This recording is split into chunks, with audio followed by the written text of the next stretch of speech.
learning, unlearning, and relearning, and training to become a CEO. Next, please. So it's quite easy. I need to tell you, it's quite easy. Just log on to their website, sign up, sign in, and level up. Easy peasy. So yes, at the same time, you have all the rights in this world to walk into each of their labs to for HR. You could go in there to check what they've got. A lot of people, I can remember when. So we built a resource learning platform. I mentioned that earlier. We built a resource learning platform for uh, ethnic minority entrepreneurs in Scotland. So then I happens to be the product manager for the product. And part of the things that we did then was interviewing entrepreneurs done, who had spent a lot of years in the UK. They've seen it all. They've understood what it takes to be an entrepreneur in the UK. I went to London to interview a couple of people, entrepreneurs, to share their ideas, to share their pain, their success stories. And back in Scotland, the I used for these interviews was Barclays Eagles Lab. They had a serene environment. You know, there are a lot of startups in the lab that even if you don't, when you get there, it is when you know that a lot of businesses are going on here. Not until when you go in there, you wouldn't know. But it was quite exposing. So I would say that if you really want to, if you have an idea, if you're thinking of scaling, please, this is the best shot for you. Thank you very much. I think maybe one of this is feedback. Thank you very much. Thank you. And thank you once again to Barclays for this. We're waiting for the judges to collect the scores, the numbers, so we're calculating.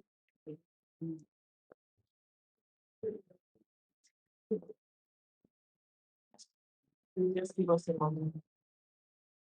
No, results will not be announced now, but judges are still collecting. So we're collecting the scores and we'll get back to the winners and to everyone. But in the meantime, I wanted to find out if during the presentation there was any question from the audience regarding any of the presenters. So any question, any feedback, or anything, so that we'll make sure we don't miss out on anybody.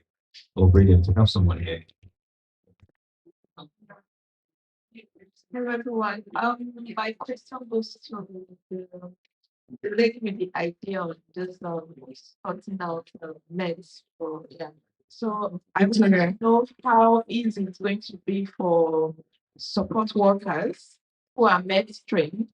Do they need to go into do they need to have any technical background to use it? You know, there are some people who are not, some of them are med trained. So there are some people who find it difficult to use as simple as Excel.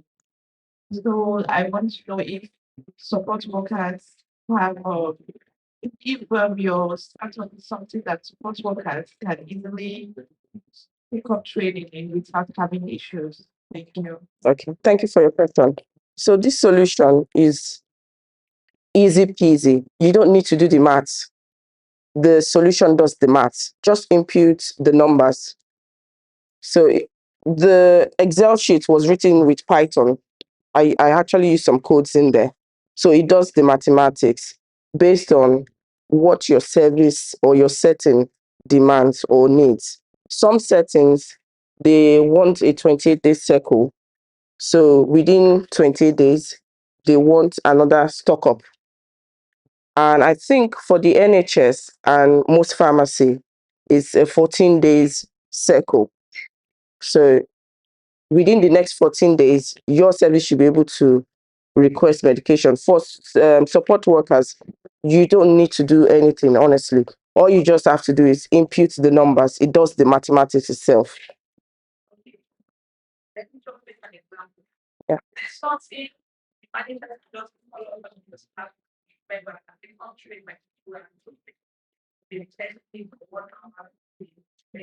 Okay, yeah. It's very simple. I wish I could do the demo again. So you just input the numbers. Oh, it's paracetamol. The patient is having 500 milligrams in a day, and it just calculates it, honestly. So you don't need basic maths. Anybody can put anything in there and get a figure. Yeah. So you know most help is they use a spreadsheet on some paper to try and build medication count on running after giving those.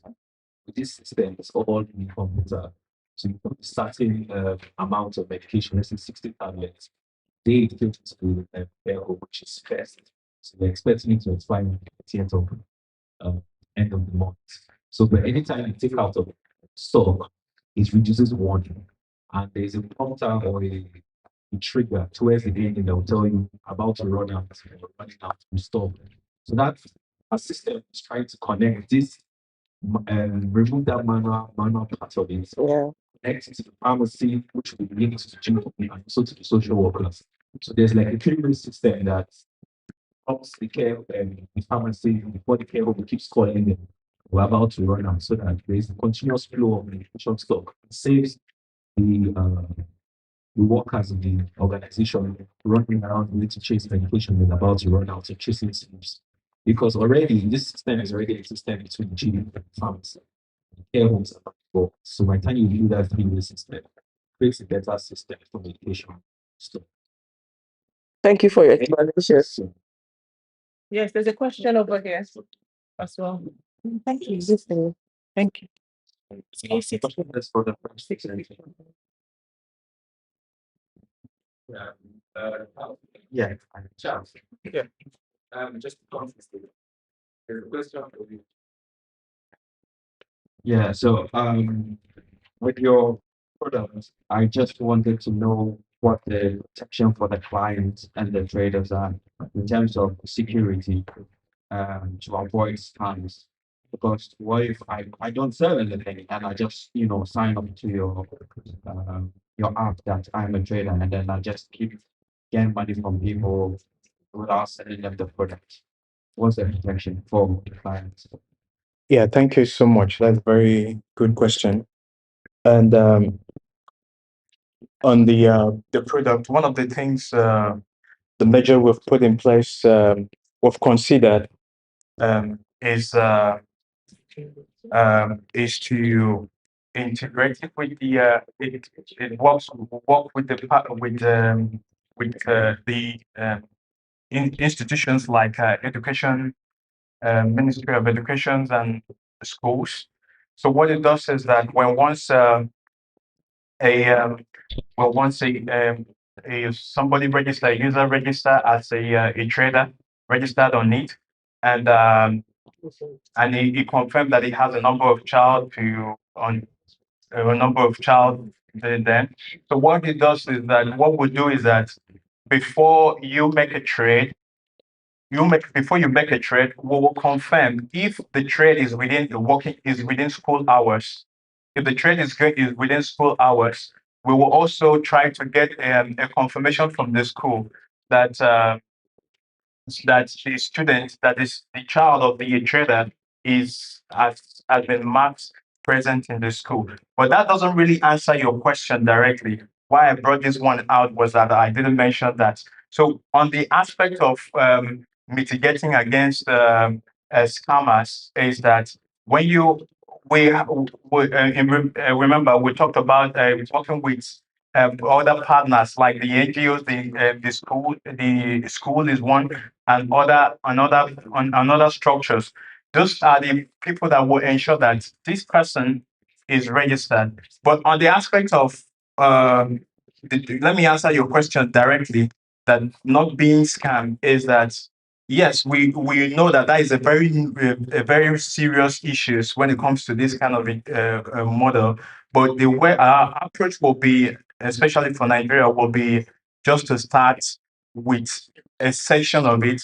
We are not expected to incorporate the payment structure into it at the start, because that would generate a lot of issues when it comes to scammers. But the verification of it is that when you make it, when you make an order, when somebody make an order, it will get the system will get notified, and the logistic team will have to collect your order before while the payment is carried on. Definitely, there are some other tricks that are involved, and those are things that we will still have to carefully look into when it comes to security and not being scammed.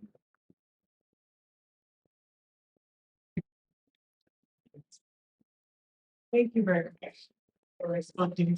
So, you have another question? There's a question. Really? Okay. Hold on. Good morning, everyone. Yeah, my question is to the faculty representative. I don't know if it's still here. So the first thing, this might be question for everyone. Some people might have ideas, and why afraid to let it out. So what's the security of their ideas? You understand? How do we know that this idea won't be taken by someone else? How do we know that someone else will pick that idea? Maybe someone with quicker or with pace, just take out. So that's my first question. Thank you for the perspective. I believe the bankers representative is not here right now. There's a representative helping pitch sort of the presentation, the lab, Eco's lab presentation, but it does not work for bankers. Okay, so but rest assured that every presentation made here today, we're full of integrity, the Portsmouth Tech and Culture Hub. We put measures in place to, of course, you can see the staff controlling the mediation pitches that were sent in. It's not transferable to anyone. And respects the presenters today, people giving their ideas. The ideas will not be replicated, as well as our judges are repeating as well. So, and those who have made interest in even investing in one of our judges, they will contact them directly and give them the credit. Thank you for that question. We have another question. Thank you very much. One question is to the man with thread shop. I was thinking about Come on. if I have a saw based on the analysis we gave, that's for a customer to quickly shut down the products in the shop and pick it up again. So I'm looking at in the area of window shopping. We have some customers that they don't have anything in mind. They just want to come into the store, start looking around, and they might see a product they like and just decide to pick that. Are you saying if I have a shop like that and your app is to dictate the products I want quickly and go? So how does this serve customer that are interested in window shopping? They might come. Maybe the next 1 hour they just want to be in your shop, going around looking at what you have. How does that one serve? Are you really telling me I should adopt your app when they are customers like that? Thank you. Yeah, okay, thank you for the question.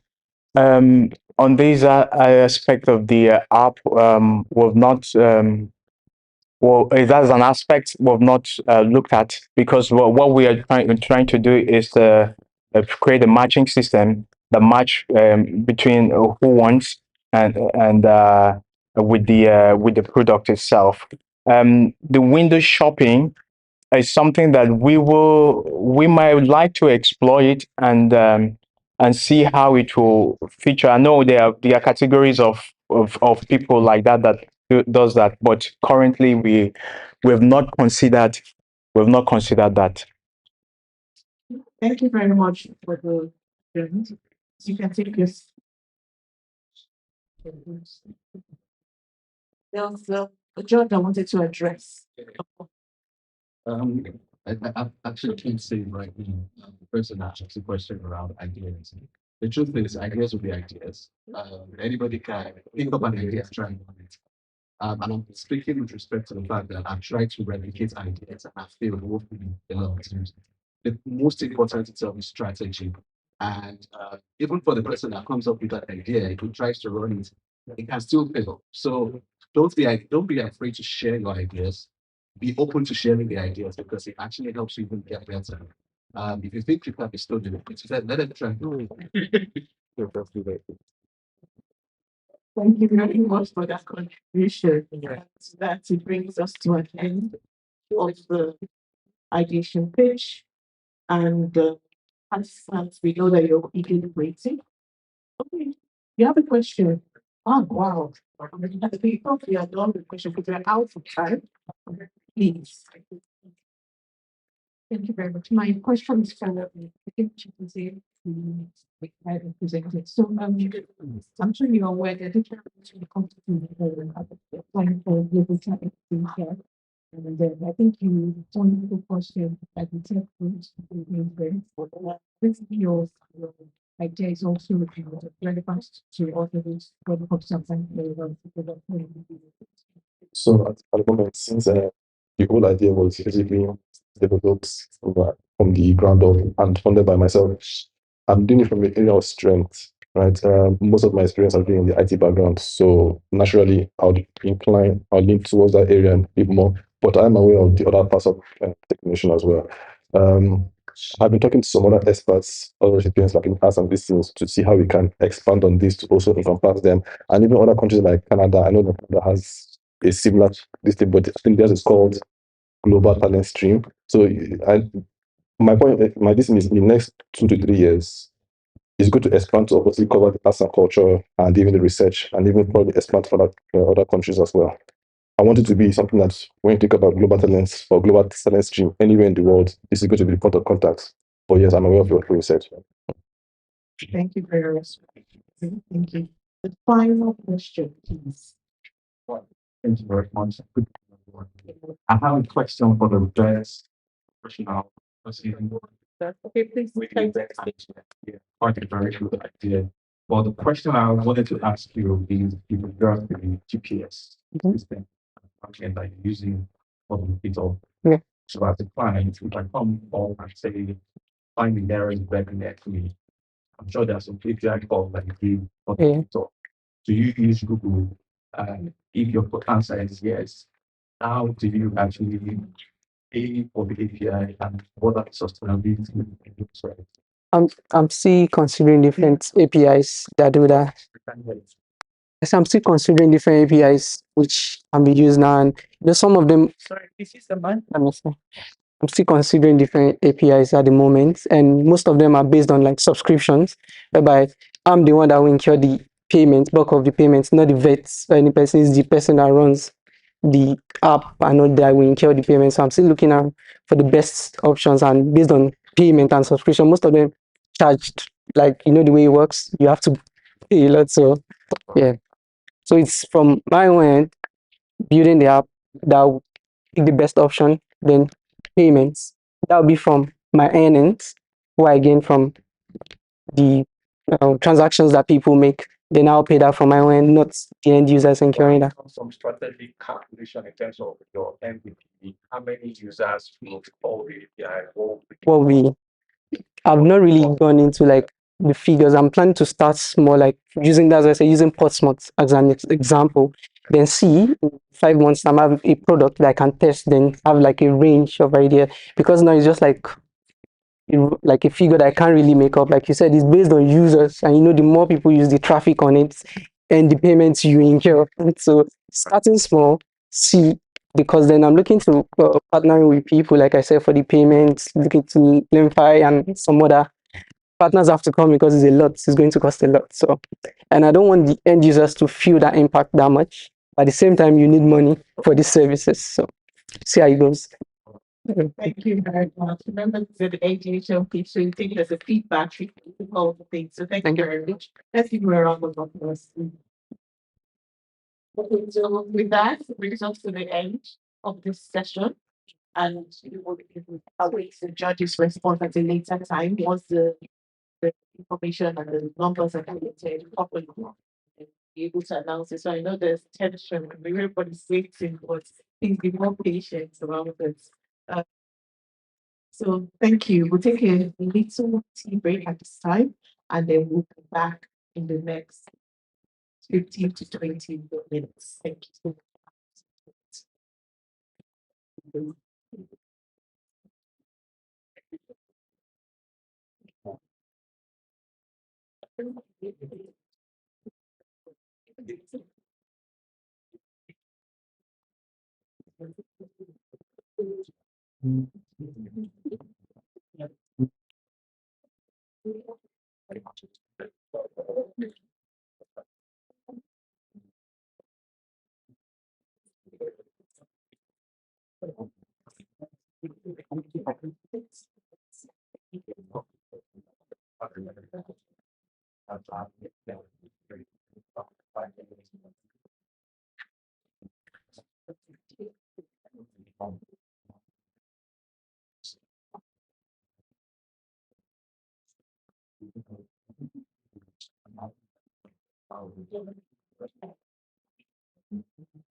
their ability, their interests and learning styles.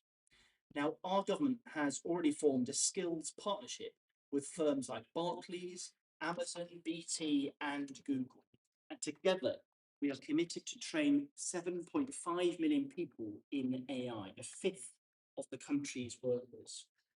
AI also has a great potential to support our public services, and it's already being used across the UK. It's being used in hospitals up and down the country to deliver better, faster and smarter care, spotting pain levels of people who can't speak, diagnosing breast cancer faster and getting people discharged quicker. This is already helping the government deliver its mission to build an NHS for the future. It has the potential to transform our everyday lives, to speed up planning consultations, to get Britain building, help reduce admin on workers, to drive productivity, and even do things like feeding AI through cameras to spot potholes and help improve our roads. Now, the IMF estimates that if AI is fully embraced, it can boost productivity by as much as 1.5 percentage points a year. If fully realised, these gains could be worth an average of £47 billion of the UK economy each year over a decade. I believe the UK occupies a unique place in the world. We can learn from both the US and the EU's approach, delivering dynamism, flexibility and long-term stability that we know businesses want. So we're in a strong position to take advantage of these technological advances. We are also aware of the risks, as we have seen over the past decade, most notably on social media, and recently passed the Online Safety Act, a proportionate approach by focusing on addressing the greatest risks of harm to users, while protecting freedom of expression and data privacy. I believe the safety of children should be the foundation of the online world, and the age verification rules were introduced to ensure service providers protect children from harmful content, including pornography and the promotion of suicide and self-harm. Online platforms must not collect or store personal data in the age verification process, and many third-party solutions verify the age of users without accessing additional data in regard to the user's identity. I believe these safeguards strike the right balance between supporting tech to thrive, while also protecting children and vulnerable people from the risks attached. In all our technological developments, what is vital is that we use these advances to benefit our society as a whole. I want to see Portsmouth become a more dynamic city, which brings in more investment and rewards entrepreneurship. I want to see technology transform our NHS, schools and transport services for the better. But most importantly, I want to see it improve the daily lives of normal people, making it easier for us to do our job.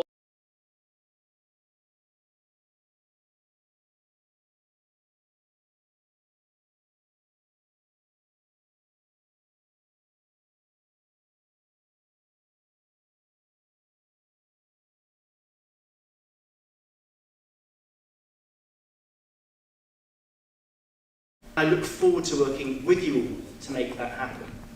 So I want to finish by saying thank you again for welcoming me today, and I very much look forward to the rest of your summit today. Thank you.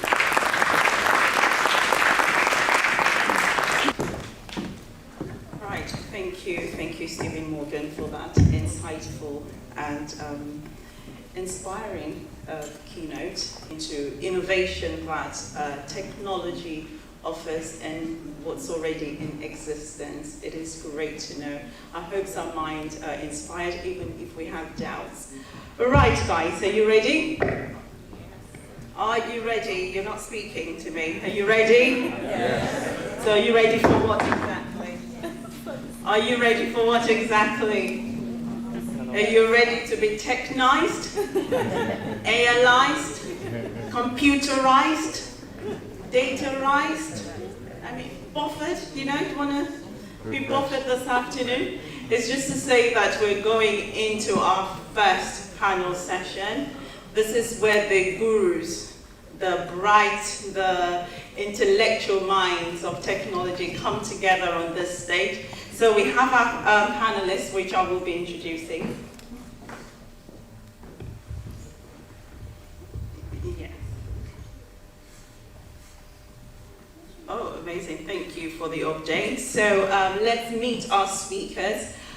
First person today is Natalie Hay. Is Natalie here? Natalie will come here and she will bring up and introduce herself. Thank you. Natalie Hay is a seasoned technology strategist, an entrepreneur, an accomplished broadcaster, currently hosting the technology show on Voice FM, an engaging program that brings diverse, relatable tech stories to life. With a University of London degree in computer science and management, Natalie led a software development company for 14 years before transitioning to community-focused work. Beyond broadcasting, Natalie is deeply committed to grassroots tech empowerment. She actively supports initiatives like Craft Club, Repair Cafe, and the Water Cycle Swap. She also serves on the Executive Council of Inspired Women Lead and runs Mentoring Entrepreneurs, where she helps purpose-driven founders grow better businesses through creative tech and meaningful relationships. Outside of our professional pursuits, Natalie enjoys tennis, rock climbing, public speaking, performing, and spending time with her family. Once again, welcome Natalie A. Thank you. And our next speaker on the panelist is Victor Olushola Kehinde. Please make him welcome. Victor Olushola Kehinde is known in professional circles as Shola Kenny. Is a visionary convener behind Tech Expo Africa, a leadership platform uniting tech professionals, entrepreneurs, students, and changemakers across the continent, if we may say so. A graduate in physics electronics from the Federal University of Technology, Akure, and he possesses certifications far exceeding the ones we will mention: Scrum Master, Product Owner, PMP, Google Online Marketer, CompTI Network, and more. With over a decade of experience in IT, Shola began his career as a data analyst and moved on to roles such as graphic designer, network support officer, and faculty member of NIIT. He later worked at Airtel and several financial corporations as a KYC systems engineer, a co-founder of Sean Kenny Solutions Limited, operating in different countries. He has led initiatives in IT, infrastructure, renewable security, education, and consultancy. Additionally, as a field associate USA and World Computer Exchange, he has championed several digital inclusion, implementing e-gallery libraries, and launching the Inspire Girls Web Development Bootcamp that empowered over 30 young Nigerian girls to build their own websites. Please make welcome Honorable Victor Shola Olushola Kehinde. And our next speaker is Ayo George. Let's make a welcome. Ayo George currently leads PR, Data Analytics and Compliance for Dell's EMEA region, where he orchestrates impactful storytelling through data and ensures regulatory adherence across complex international markets. His role bridges technical analytics with media and corporate governance, enabling Dell to communicate confidently and compliantly across the EMEA landscape. He joins the Portsmouth Tech and Cultural Summit 2025 to share insight into leveraging data for both public relations and brand trust within global technology ecosystem. As president at the summit emphasizes the importance of integrating data integrity with communications and compliance. Welcome with me, Ayo George. Now let's welcome our fourth speaker, Selina Ahmed Ali. Selina Ahmed Ali is a senior teaching fellow in the School of Accounting, Economics and Finance within the Faculty of Business and Law at the University of Portsmouth. A qualified chartered accountant and a higher education specialist, she brings both practical industry experience and academic insight into her teaching and community leadership roles. Selina Ahmed Ali is beyond academia. She's actively engaged in the local community leadership. She serves both on the board of Shaping the Future of Portsmouth CIC, and is also a director both at the Careers Office and at Sun Accounting Services Limited. Her experience includes professional roles at IBM, World Duty Free, Babcock, and many much more. She is also involved with the Portsmouth Bangladeshi Business Association and has served as a school governor, signaling her commitment to civic service and inclusive education. Please let's make welcome Selina Ahmed Ali. Thank you. And to help us to moderate the session is Sadiq Akintola. Please make him welcome. Sadiq Akintola currently serves as a data analytics specialist customer engineer at Google. We are empowering businesses to tackle complex data engineering and analytics challenges using Google Cloud, as well as hybrid and multi-cloud environments. Prior to joining Google, he brought his expertise to Microsoft, contributing to the Agile Rapid Response team, supporting high-profile enterprise clients across Western Europe. In his early career, Sadiq was a software engineer at FMDQ and KPMG Nigeria, developing robust enterprise applications. His academic foundation stems from a master's in data science and advanced analytics at Nova IMS, University of Lisbon, a catalyst for his growing passion in machine learning and cloud-enabled data solutions. Sadiq is proficient in technologies such as Python, Apache Airflow, BigQuery, Power BI, Kubernetes, TensorFlow, and more. Reflecting a versatile skill set spanning cloud infrastructure, analytics, and data platform engineering. Welcome will be Sadiq Akintola. Right, thank you very much. Before we make a start on this session, I would just like to, first of all, thank our panelists, and just to let us know that the session will last for 13 minutes. We have 4 tech minds here, and they would have about 5 minutes each, making 20 minutes, and we have 10 minutes for question and answers, which will also be moderated by Sadiq Akintola. Now over to you. Thank you.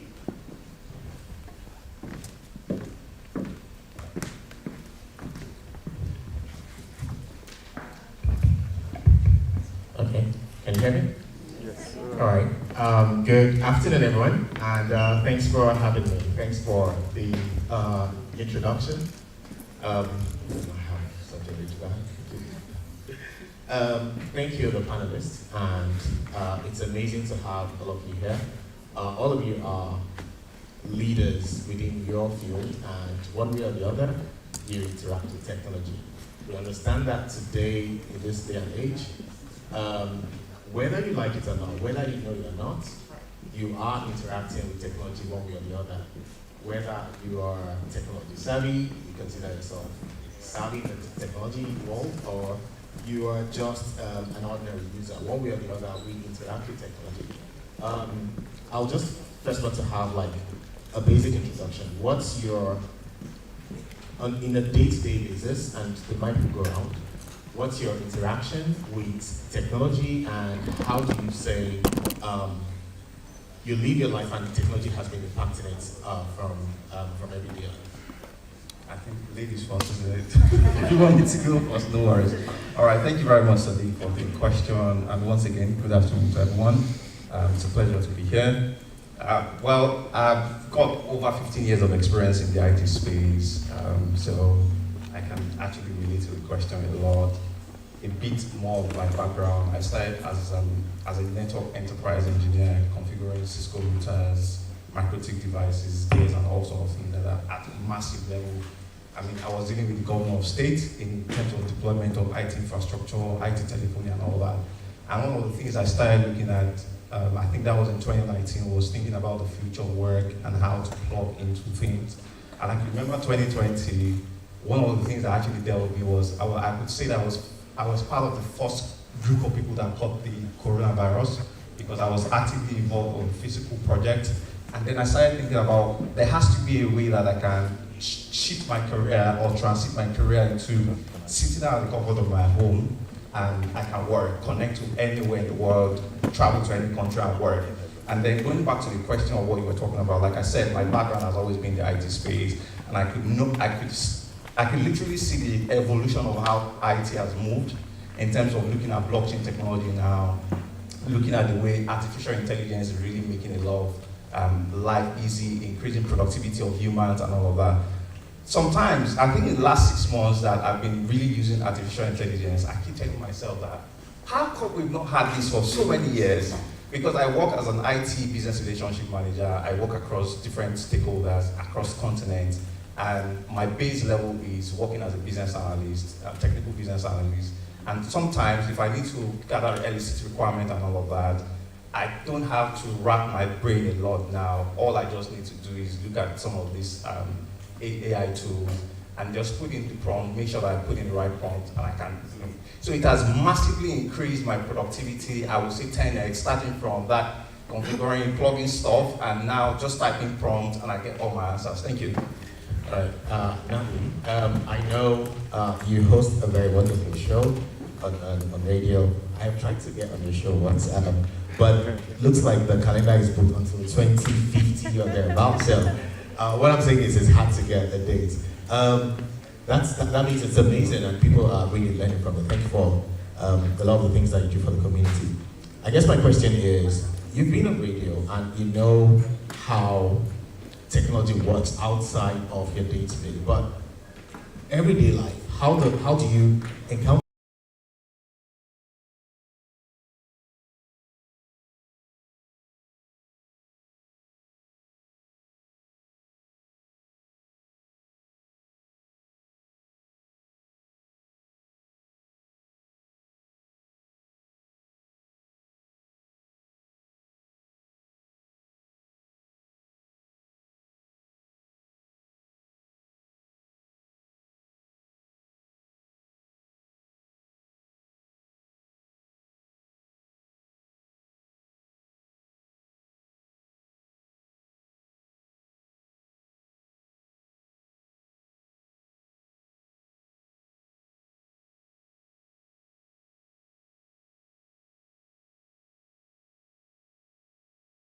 That's where the money was, you know. I was born in 1980, so in the 90s, money was in computers, and I wanted money. So I'm not afraid to say that. I've changed my mind since then. I now volunteer, and so I went to computer science. I was one of 5 women. So all the women in here, you are so brave, and I love you because it is a tough environment. And I think also all the men in here who are trying to do tech in a human-kind way, then bravo to you too, because that's what we need in this environment. 125 guys. It was fun, it was hard. I had pink hair. I kept being sent to the drama department, but I genuinely was a tech student. I went to Procter & Gamble, and I also did infrastructure, which Cisco switches, I had no idea what I was doing. I only blew a couple of things up. I stopped a manufacturing plant running for 30 minutes, which apparently cost hundreds of thousands of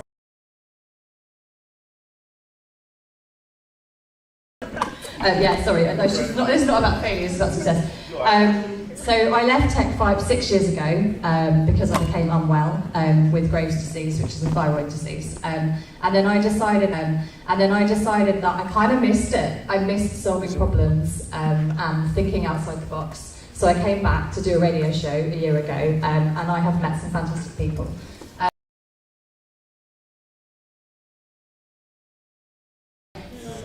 AI, I've just been invited to be part of a private beta program or a test program where we have our own AI kind of made, not in your image kind of thing, it's not like woo-woo, but it's very much like you become a partner with this AI and you develop together and we try and solve world problems. So it's a small group of us doing this private beta, eventually will become, when we've tested and improved it, eventually will become something that people can tap into. So I'm really excited about that. Yeah, I spend half of my time on my show interviewing people who love AI and the other half saying that it's going to burn the world. So I like to be balanced. Thanks so much for that. Ayo, how would you narrate your encounter with AI? And can you just give us an insight into how that affects your day-to-day, whether it's at work, personal?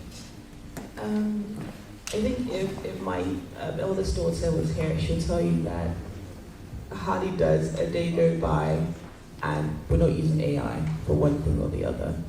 I could honestly say that, actually, funny enough, my mobile phone, fell recently. And I don't think you realize how much you depend on technology until for everything, from banking to even your alarm to as you said, 10x in regards to performance, tasks that need to be done. Personally, for me, AI is the way.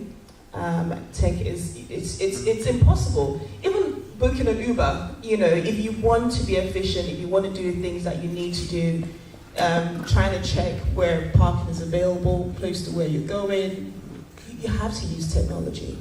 And if there's one thing I've noticed, I work with Dell. If you are not AI savvy, if you're not tech savvy, then you can't, in essence, be left behind.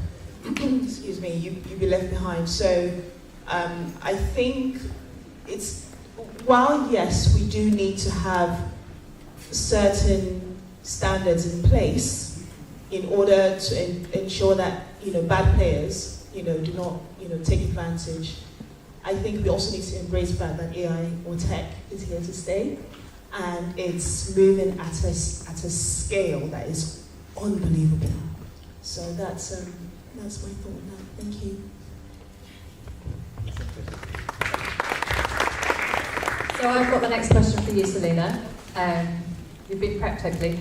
Finance and accountability often get overlooked in tech conversations. I imagine you agree. How can organisations ensure financial transparency and ethical responsibility when they continue to embrace AI? Good afternoon, ladies and gentlemen. In order to answer your question, and I'll answer a bit about how AI impacts our lives every day. Obviously, AI has revolutionised accounting. What I remember during my placement year, I would be taking information from bank statements in order to ensure that our ledgers were correct. Now, at a click of a button, if you put your bank details in, all the information comes through and it's done automatically. So a lot of our systems have been automated, and you need AI in everyday life. And so in order to answer your question in terms of transparency and ethics, well, these are quite interesting concepts. So you have to be ethical generally. And within accounting, you have to sign your life away with the government bodies, accounting government bodies, say you will act ethically. So this is just another part, ensuring that AI, when you use it, you act ethically. So in terms of from my teaching perspective, I have to ensure my students understand this and that they act responsibly. And organisations can put in place policies, governance, all those kind of aspects so that they're clear and precise. So when people come to look at those policies and those frameworks, they understand what is required of them. Through my years of accounting, I've had to look through many boring documents, make sure you adhere to policies. This also ensures safeguarding, so you've got data that is very confidential, and you have to comply with data acts as well as GDPR for bespoke. So that the information is retained within those firms. It's not accessible to outside of those firms. We have things like internal audits, external audits. So you will have internal controls. If you're a small firm, you won't need external audits. However, large firms will, and you need to ensure that audits are done to not only in terms of for ethical reasons, but for transparency. So that gives confidence to stakeholders. Stakeholders will then, if you're a listed company, for example, will be confident in investing in your organisation. If you're a small company, or even charities, for example, smaller charities can have independent examinations. That's another way of ensuring transparency and maintaining ethics. Generally, I think you need to foster a culture within the organisation that entails integrity and ethics. Thank you. If that answers your question. Yeah, thank you very much. One thing you used to do, so you're from Google. I don't know whether to congratulate you or apologise. Politics. Right, your question is, as AI adoption grows, how do you see smart analytics shaping safer and smarter decision making in business and society? Okay, that's a great question. But before I answer, I'm sorry to have played the fast one on all the panelists here by asking the first questions. I mean, that means they get to answer my own question without being the moderator. So, but then I'll be fair by answering that question myself. So the question was, how does AI play like day to day in our lives? I mean, we're in a society where we've gotten used to trying to want something and getting that thing almost instantly. And this is where I think AI is helping us, whether through parenting or, and actually on parenting, I would cite an example.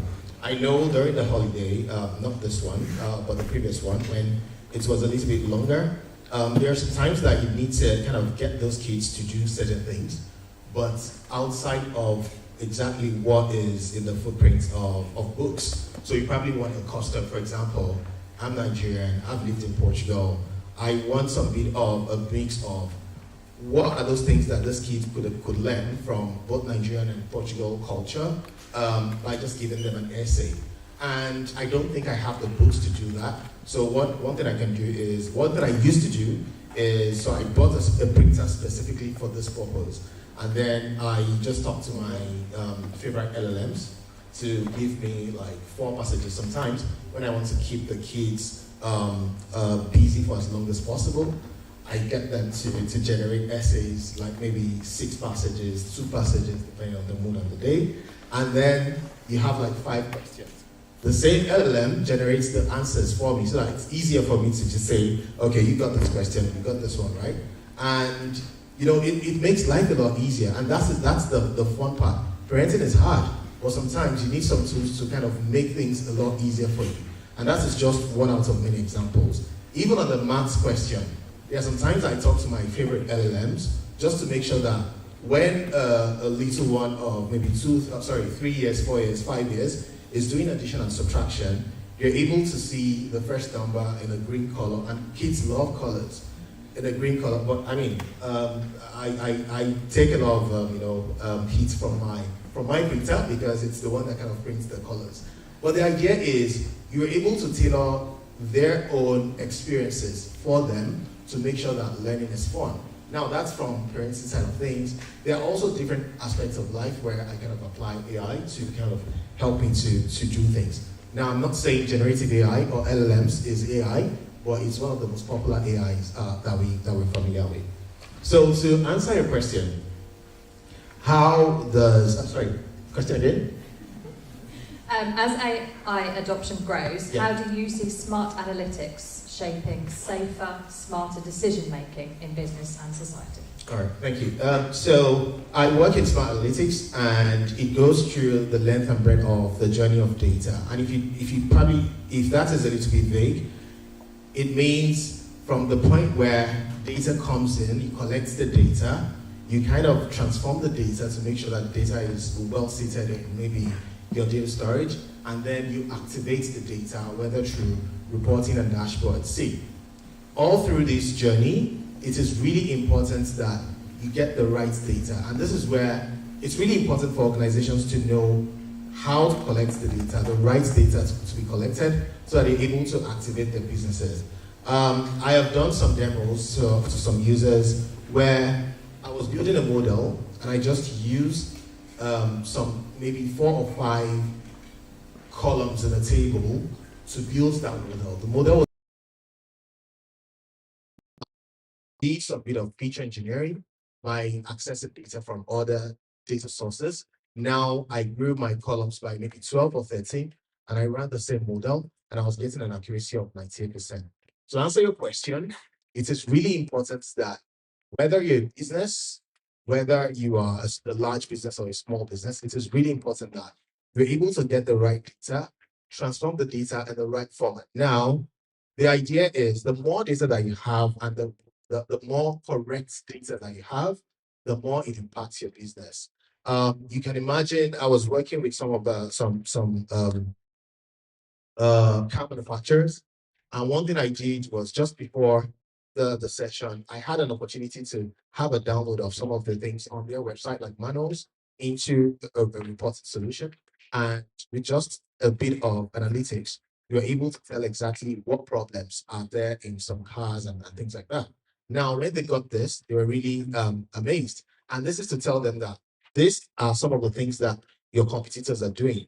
So if you want to improve marketing, if you want to improve, your standing within your competitors, I think businesses needs to apply smart analytics, not just pushing data in and running models, but going through the entire length and breadth of statistics from collection of data up until activating that data. Thank you. I think we might have just.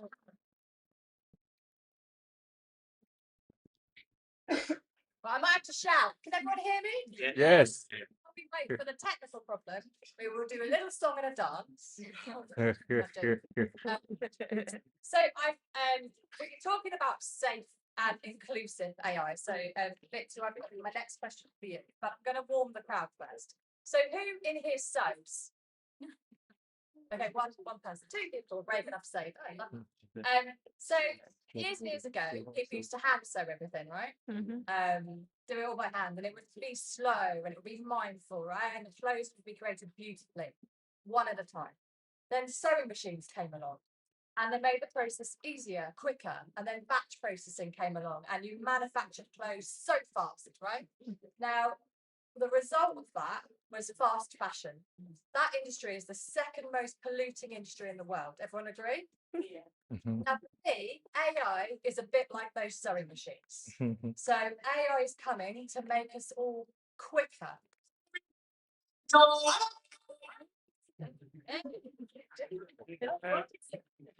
was significant. So, thinking about that analogy about the sewing machines coming to make us quicker, or the AI coming to make us quicker, are we heading for the first or the third most polluting industry in the world using AI, or can we all together head nurturing way? So, my question to you, Victor, is how can tech communities and businesses collaborate together to make AI adoption more inclusive? All right. Thank you very much, Nathan, for the question. I'm going to speak from my heart about a lot of these things when it comes to artificial intelligence, because one of the things I'm always very critical about is deep diving into understanding how these things work and ensuring that every one of us can plug into the future of work. So when I say work now, it's just not only about you working 9 to 5. If you're a founder, a startup, or business owner, or entrepreneur, you have to also start thinking into future work and how to evolve around it. And so when we talk about community, one of the very important things is what we are doing right now is awareness, talking about these things, ensuring that everyone is aware and know the impact of what this is all about. I really don't want to sound like a prophet of doom, but the truth is that if you're not plugging into the future of AI and actually understanding what are the impacts and how can you also leverage the usefulness of AI, I think you will just be left behind. And a lot of organizations right now, there's this tussle of power in terms of who is going to build these LLM models to be artificial super intelligence. Right now, they are still working towards the general intelligence, where you now have artificial intelligence now, which is more about the higher level of generative AI. But when you now talk about the super intelligence, it takes all of the decision. Yes, a lot of us are building, or organizations are building different agents, LLM systems, and all of that. But once it gets to the super intelligence, it starts connecting to all those agents itself and then taking decision and all of that. And I've deep dived into it so much that I've come to also realize that it could become a dystopia or utopia. Dystopia is a chaotic world where AI is taking all the jobs, all the whatever it is that you're doing, if AI is taking over everything, and government will have no choice than to do what they call UBI, Universal Basic Income, in the sense that the AI is taking the job, no one cannot do any of the job anymore. So how do we survive? Because every human, we need to earn, right? It's very important you earn. That's the basic minimum. So if AI is taking over the jobs and everything is going that way, although there are some jobs that AI cannot take, like plumbing, electrician and all of those things. But how many people can be plumbers, right? A lot of us, myself, like I said earlier, I had to transition into looking at the future of work, working remotely. Now I sit down at the comfort of my home and I connect to different stakeholders across continents. But because a lot of processes and tasks are involved, AI could take my job.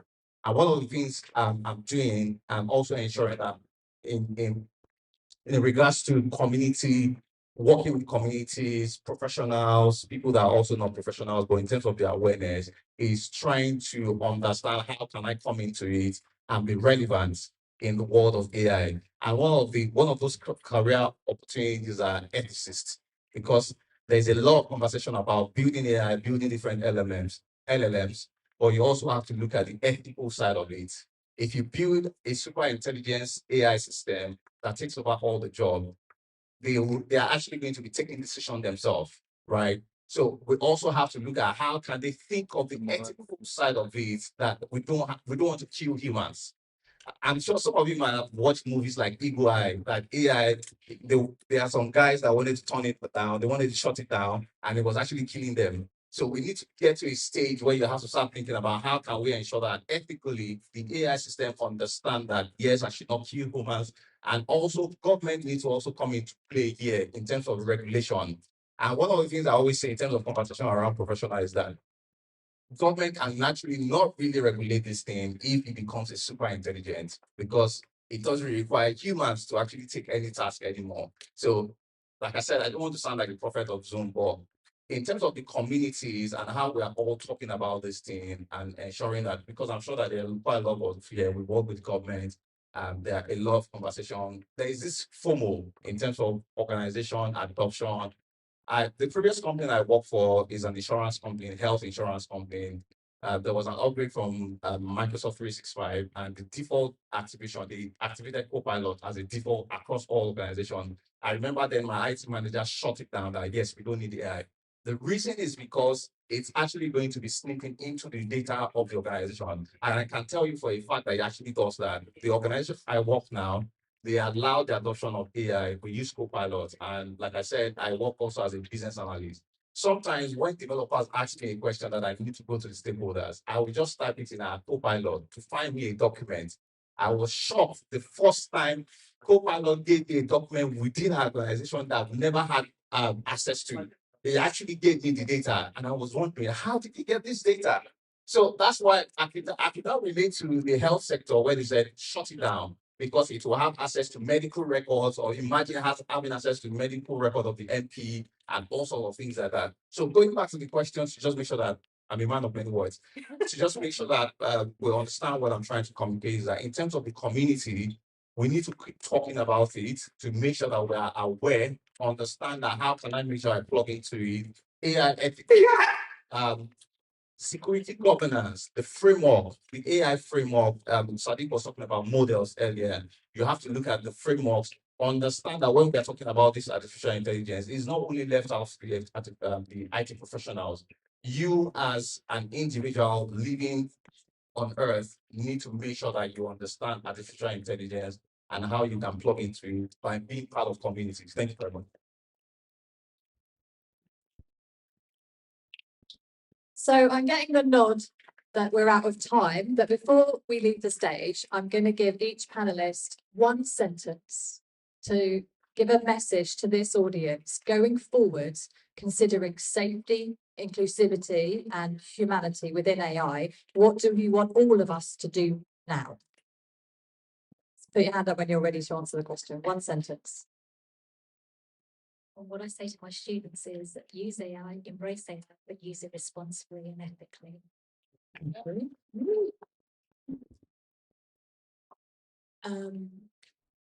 When you put prompts into AI and it gives you a response, always check and double check before you decide to make use of that information. Yeah, thank you. We're in the world of LLMs now because we can run away from it. It's here. One thing I would say is, and I've written some papers around this, the more you rely on these LLMs to do most of the basic work, to do most of the task, brain tasking works, it will get to a point where even the basic works, you would have to outsource to these LLMs. So know when to, engage and know how to use them as an assistant rather than the person to do the work. Thank you. And then final word from you, Victor. One sentence. Right. Artificial intelligence has come to stay. We all need to plug into the evolution and understand how can you be relevant in the utopian world of artificial intelligence. Thank you very much. Thank you to every single panelist for your time and your preparation for this panel. And thank you for being such a wonderful and attentive audience. Thank you very much.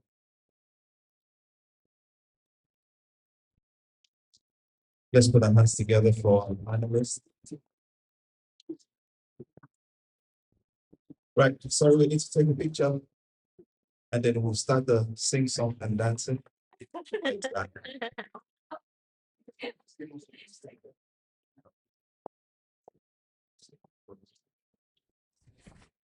That's my son.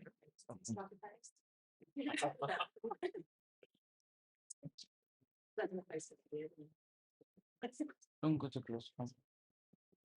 Thank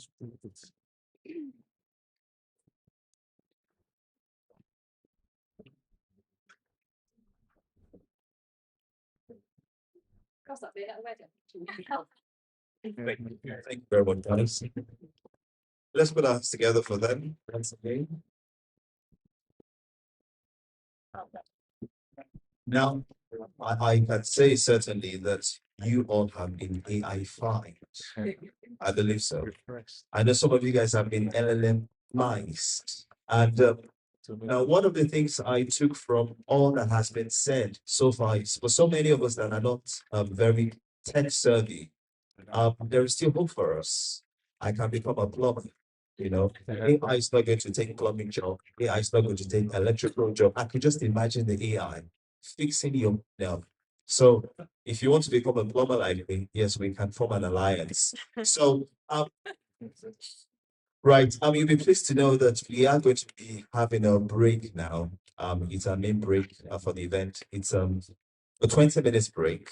And so the organizers have kindly put some food pack together for all of us. Can we put our hands together for the organizers? Yes, so they put together some food pack for everybody. Now, whilst you have an opportunity to move around, for you to get your food pack, we would like you to be seated because there's two options. Now, you get your food pack in two. There's a blue colored plastic bag or a white colored plastic bag. So if you like finger foods, as soon as you see somebody with some blue bags coming around you, you could just ask them for one, and that's just finger foods. Now, if you like, should I ask a question? How many of us here have eaten jollof rice before? Now, jollof rice is like AI. It's come to take over the world. So if you've never tried jollof rice, you have an opportunity today. So the white pack is going to contain jollof rice. I promise you, your life will not remain the same. Well, so if you see somebody with white pack, that's jollof rice, just ask them and then they will give you some food. And whilst we're eating, I believe we have an amazing DJ Boo. Yes.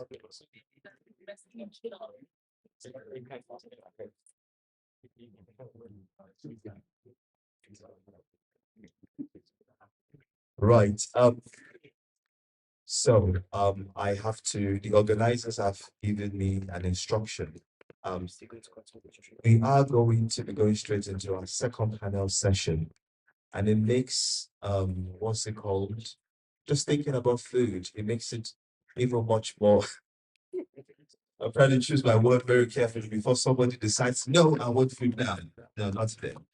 So we are going to be going into our second panel session.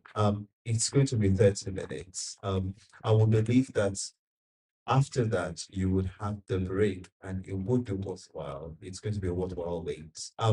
So ladies and gentlemen, our second panel session, if I call your name, please, could you come to the stage? The first person I'd like to call this afternoon is Jody Goodchild.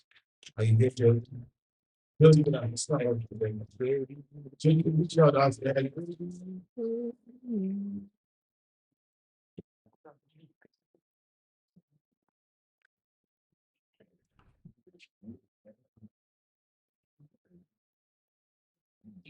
Right. Jody Goodchild has nearly 2 decades of experience in sales, marketing, and lead generation, and is renowned for transforming our business and build trust and community online. As a certified LinkedIn trainer and personal branding strategist, she empowers individuals and startups to craft authentic narratives that drive connection, not just conversions. An award-winning community creator, Judy is deeply rooted in the Portsmouth region, where she leads inclusive, bring the brave space networks that emphasize unapologetic authenticity, visibility, and mutual support. I welcome Judy Goodchild to the panel session. Thank you very much. The next person I'd like to welcome is Jamiu Akonde. Let's put our hands together for him. Genuinely, is a cybersecurity consultant and a PhD candidate at the NSU Center for Cyberspace, bringing over a decade of technical experience across private sector companies, government agencies, and diplomatic missions, spanning across countries like the Nigeria, the U, and the UK. He is the founder of the Open Source in Cybersecurity, a non-profit dedicated to empowering resource constrained startup founders with world-class cybersecurity solutions at zero cost.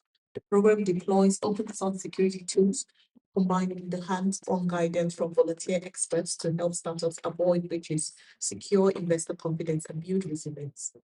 Ade is recognized for his outstanding leadership and social impact.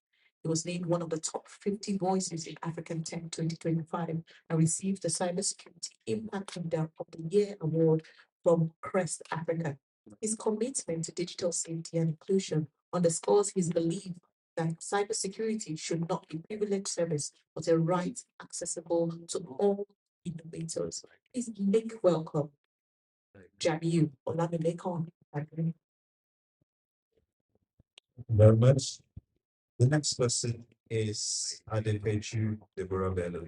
Let's put our hands together for him.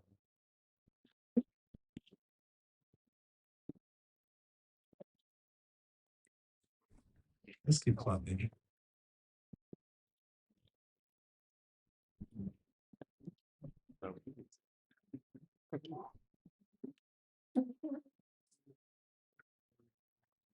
Right, whilst we're getting the profile ready for Adepeju Deborah, I would like to call Dunsin of Heavy. Let's put our hands together for Dunsin.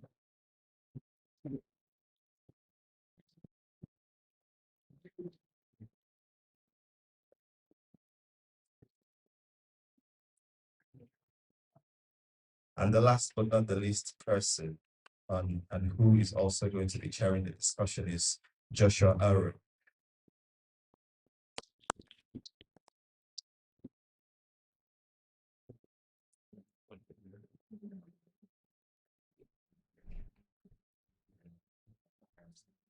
Do we have the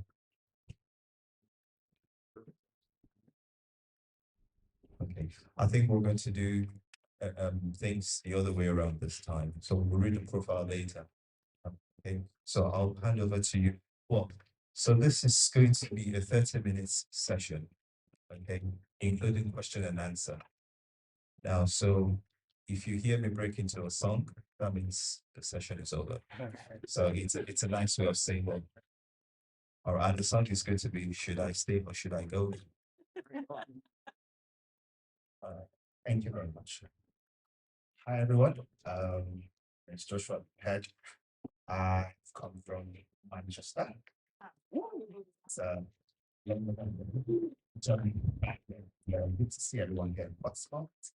And I've been to some of the, sightseeing around it. I've been to, oh, you got it. So I went to see some of the water side. So it was really nice. I'm happy to be here. Yeah, I'm happy to be amongst this respectable and honorable gentlemen and ladies. We join hands together again for this. So we will be talking about a very interesting topic, which is about your identity, right? And I will be, I think, we started last session actually,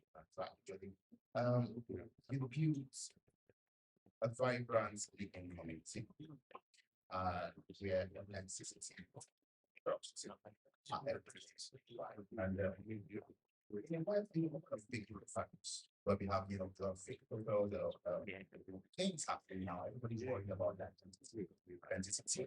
What is a lot of things going on, right? That's a fair. A sector where 16 people have been asked to 16 yes. Sorry for the breaking. Is it the one? I've been told that people really want to read your profile. Oh, that's a bit right. That's why. Let's listen to your profile. Thank you very much. Adequate Deborah Vetlo serves as a fraud analyst in financial crime risk at Barclays, the UK. Leveraging enterprise-grade tools like Falcon, Celanese, and cybercrime portals, secure financial ecosystems in real time. Our optimizing expertise equips major institutions with advanced AI as she brings this sophistication to our work with grassroots entrepreneurs.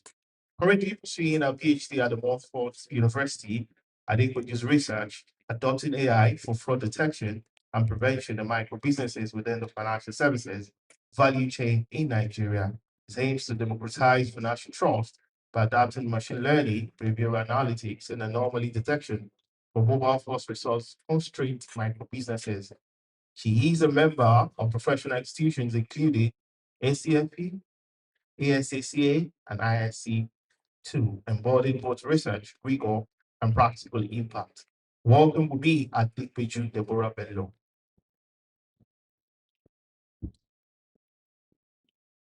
Joshua Aaron is a data analyst and a product strategist at the Co-op Group with the expert in product development and analytics. He applies his skills in data analytics to drive product innovation and strategic decision making.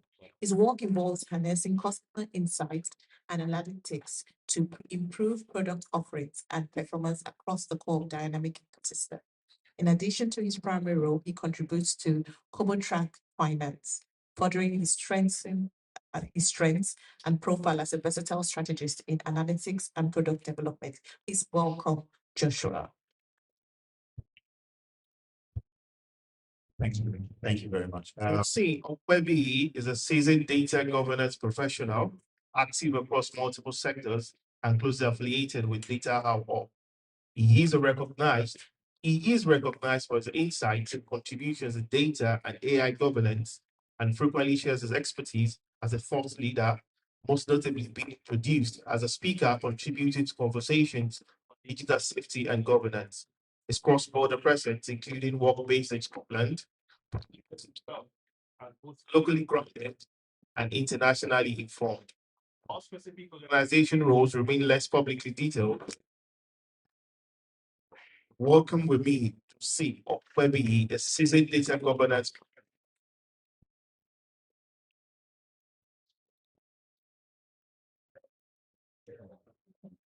Okay, yeah, okay, thank you. So speaking about identity, so I'll just go over topic again. Identity security and building trust in the digital age. Building trust in the digital age. So you agree with me that a lot of some websites now, when you want to access a website, you have to agree to cookies or disagree, and then a lot of questions now these days about identity, authenticity, and then you don't even know where your information is going and all of those things. So a lot of questions going around these days and all of that. So I'll start with Jody. She's a community creator and she's built a vibrant and living community where authenticity and trust are everything. Yeah. So in a world of fake profiles, bots, and copycat content, why is personal identity and authenticity so critical in today's digital age? Thank you for having me today. Hello to everyone. If you don't know me before, there's lots of new faces for me here today. So really appreciate the invite from Gabriel to come along. And I was glad that I got to speak before the break because I've got a brilliant tip for everyone before the break time. So please give me a second to give that tip before we go to the break. So this is such an important subject, and I absolutely loved the last talk that we just had there, some brilliant conversations. Personal brand is so important in this day and age because we are in a digital era. Like we've spoken a lot about how technology has evolved. And I don't know if anyone was with me, and I'm probably showing my age here, but I remember being a child and the entertainment that I had in the car, traveling with my grandparents for 2-3 hours to wherever we were going, was watching the raindrops go down the window. Now kids get iPads and they can watch like their favorite programs. So technology has, just gone crazy, and we've got to keep up with that. And the personal brand is what makes us successful as individuals, because a lot of us are business owners and professionals, and what we have with the likes of LinkedIn is the ability to create a digital brand. And I think everyone in the room will agree that people buy from people. We're in an age where trust is what sells these days. I don't know if anyone else has noticed the shift, but in sales, I've worked in sales for the last 20 years, and it was really transactional. You get a cold call and somebody will start chatting and you'd be like, yeah, this sounds really good. Whereas now we have our phones on silent and it rings and we look at it and go, who the hell is that? We ignore it. And if someone cold calls us, we hate it. So there are so many fake profiles, which was the question. But I feel like we can all spot them. Put your hands up if you feel like when you see a fake profile, you can tell.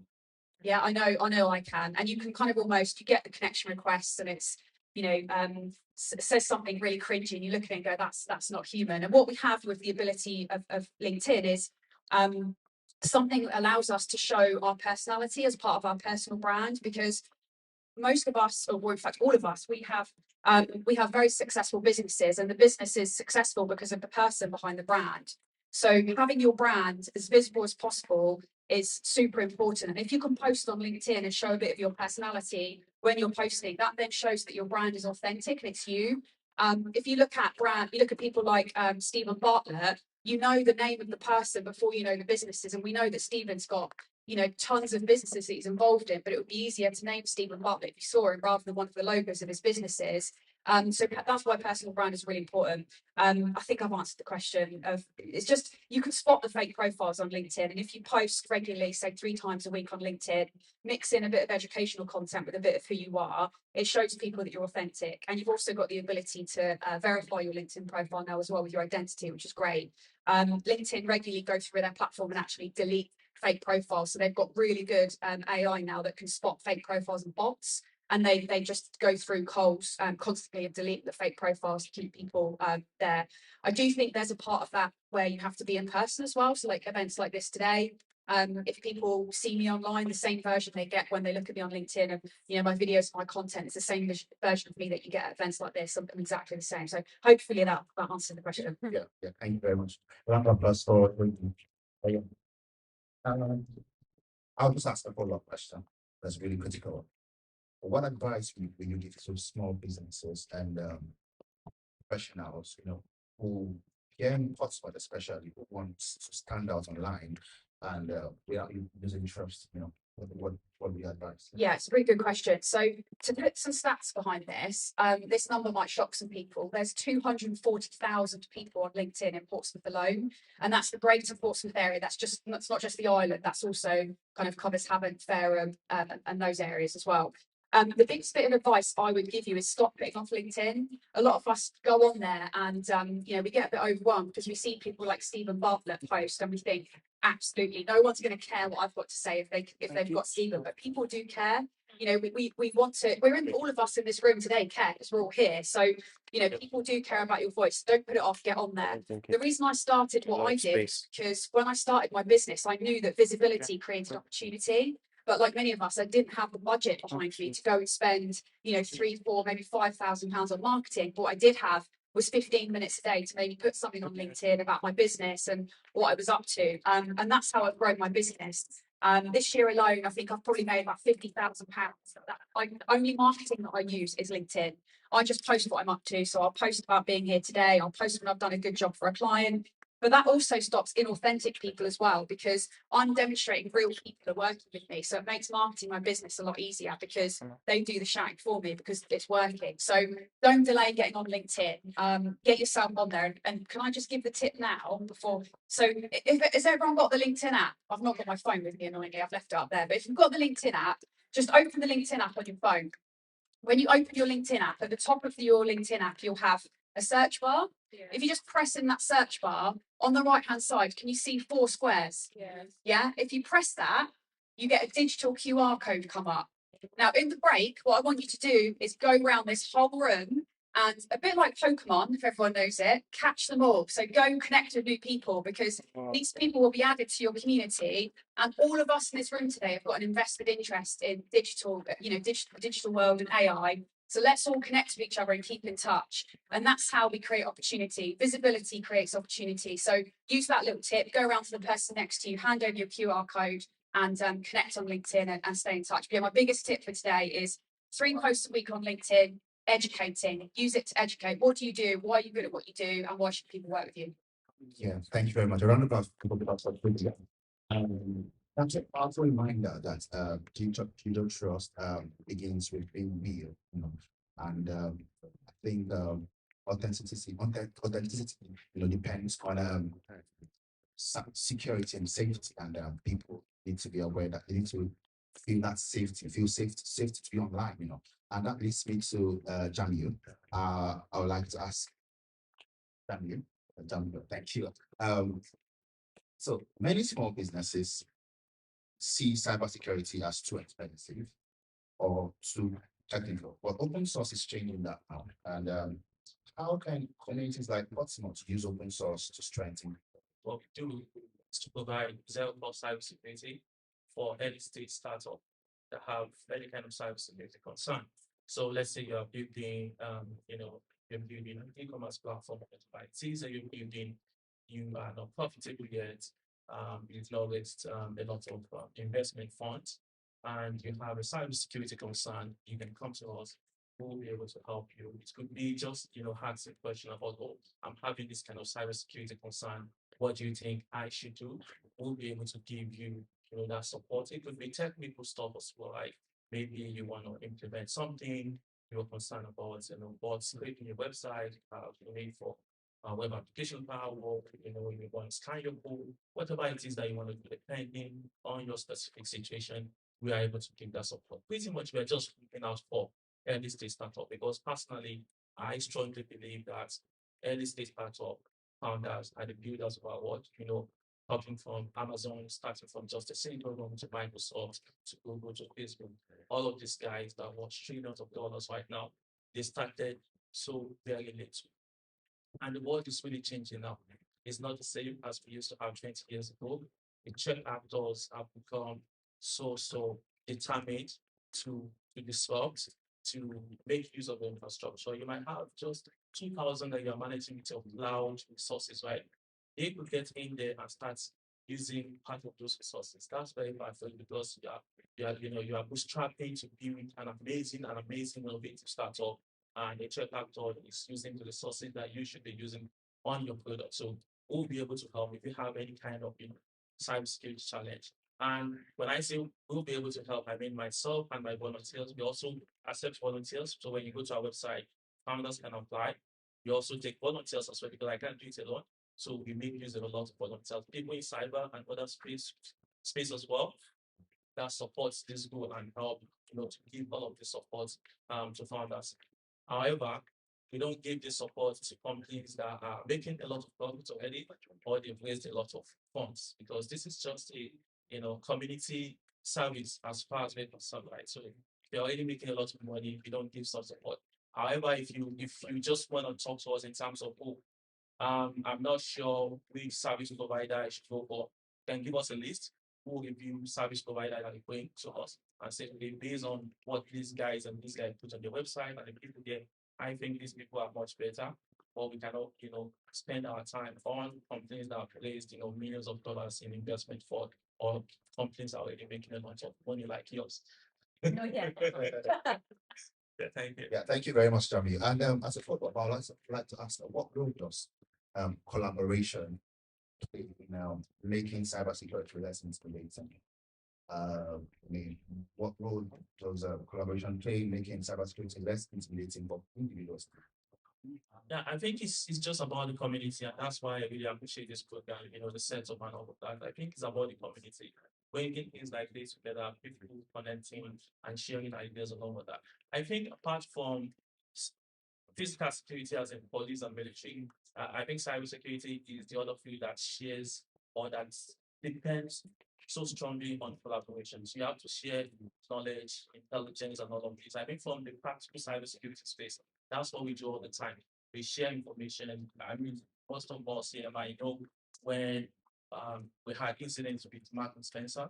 It's all about the news. Some of the very first thing they did was to share some of their indicators of compromise with other vendors as well, like Tesco and the rest of them, because those information are very critical for them to share with other platforms so that they can quickly go ahead and make some changes to their security architecture and make sure that they are not vulnerable to such attack as well. So community is extremely important. And when it comes to a small community like ours here as well, it's about creating this kind of avenue for people to share those information, to share knowledge and to collaborate. I think that is basically important for us to do. Yeah, thank you very much, Jamie.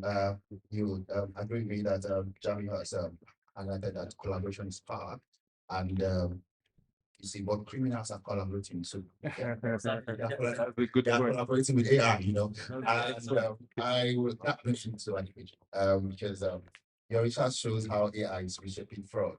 So I mean, if I'm being attacked by fraud, I should have had it right. I'm safe to be. So we're seeing voice cloning and fake scams and AI powered fraud, becoming more common. So how do we balance innovation in fintech with protecting the most vulnerable from these risks? Thank you so much. Hi, everyone. Good afternoon. It's good to be here today.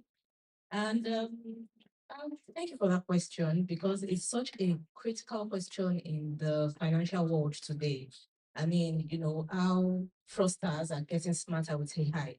And it is so funny that the same AI that is making fraudsters smarter is still the same weapon that we have to use to fight against it.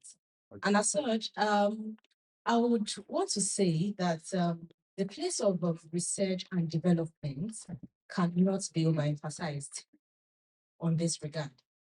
That's because, of course, we are fully aware that there are a lot of cyber threats emerging.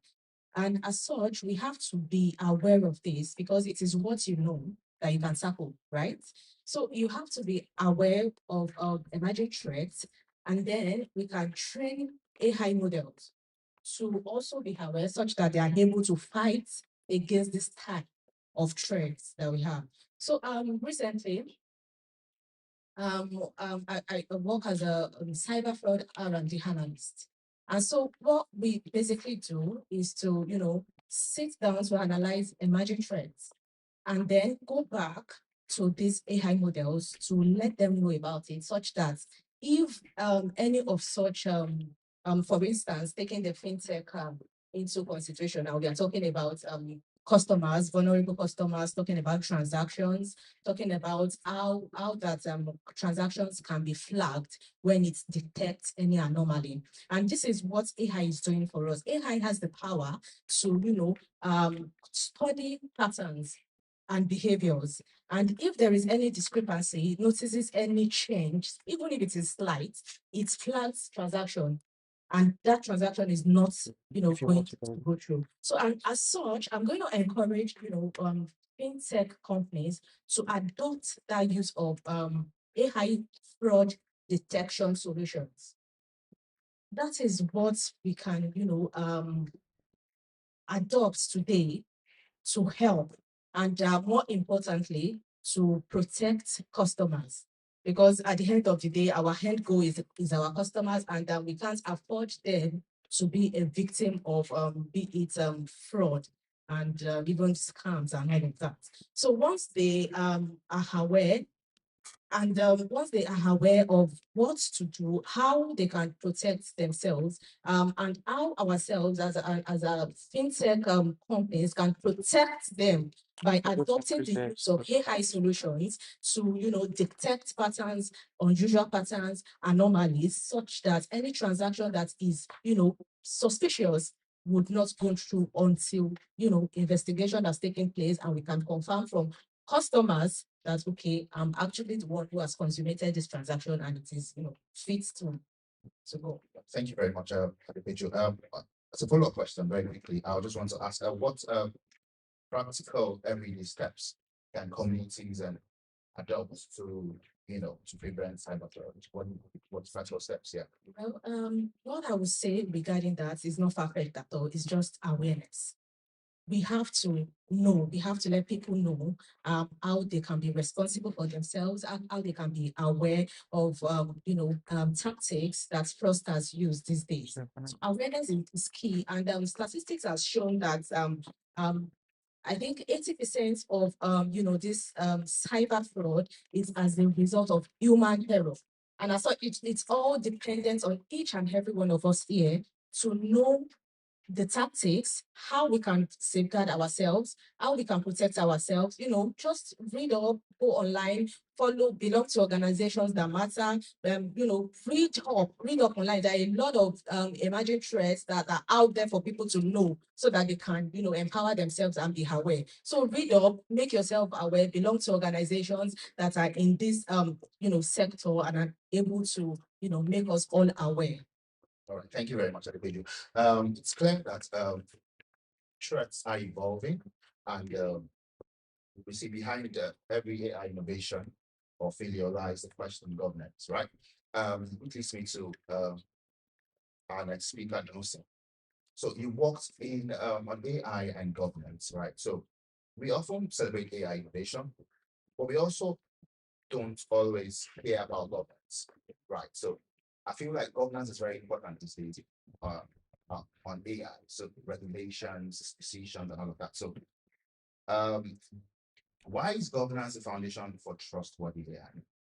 Yeah, thank you for that question.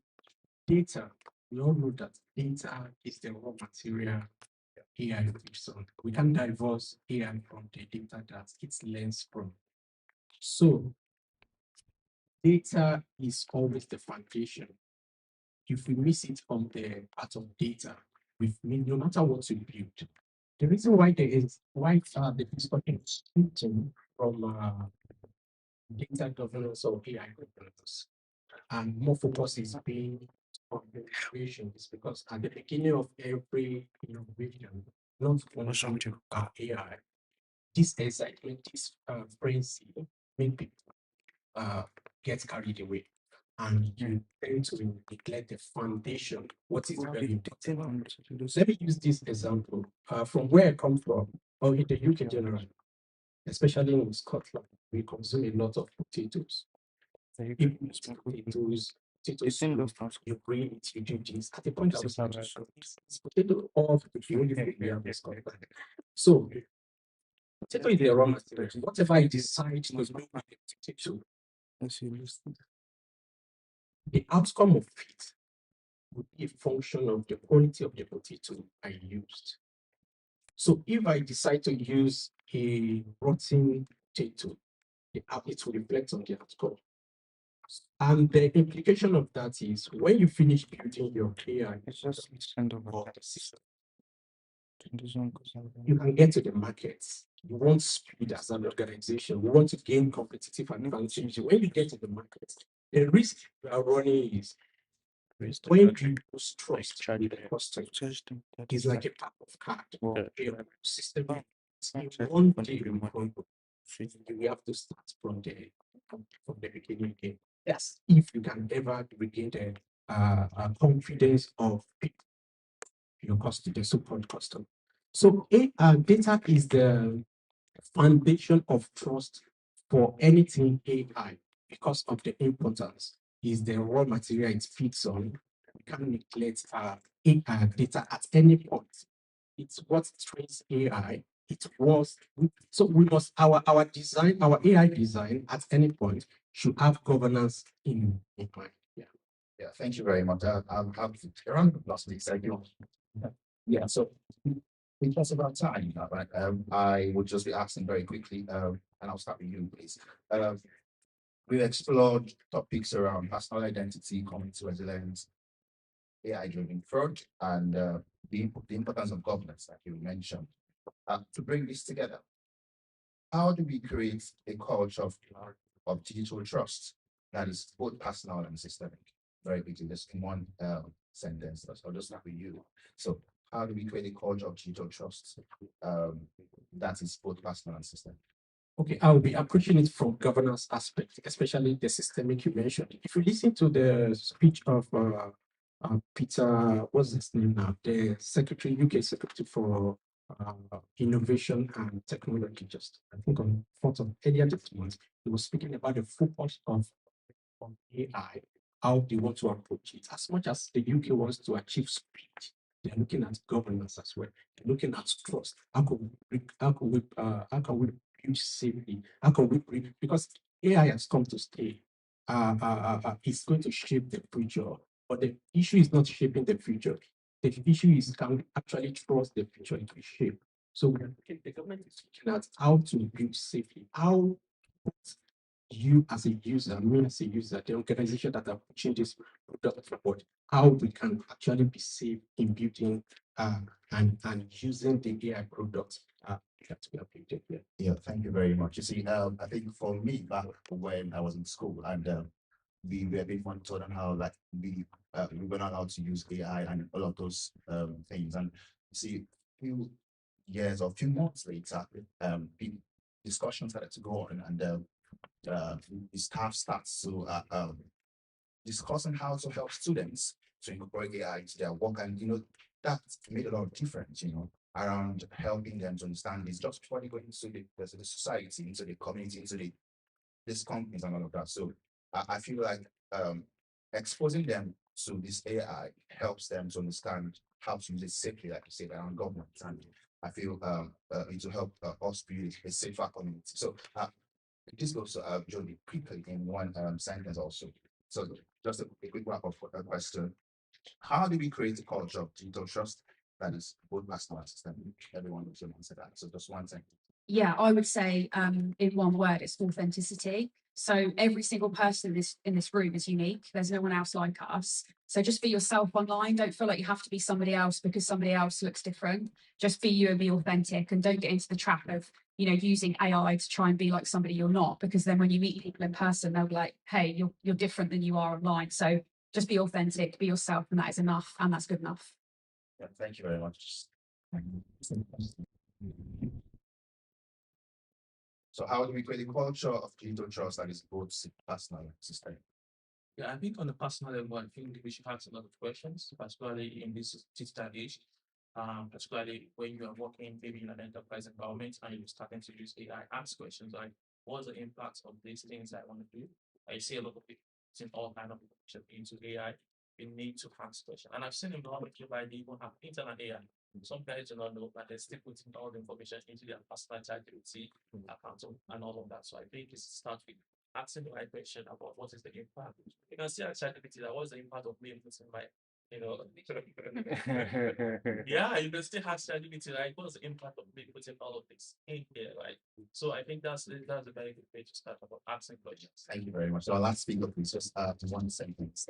Okay, so I would say, like everyone else has said, that security and trust is what we need at this point in time in this digital age. So we need security to secure ourselves, just to know that the things that we need to do, just that we are not putting out ourselves there. And in this world of AI, where everyone has access to AI tools and all of that. So minimize the amount of information about yourself that you put out there, because it could be a threat actor against your own self. So let's be aware, let's be secure, let's be safe. And security and trust is the only tenable currency in this digital world that we have today. Thank you. Thank you very much. A round of applause for our speakers. I'm sure we are well enlightened now about identity and trust.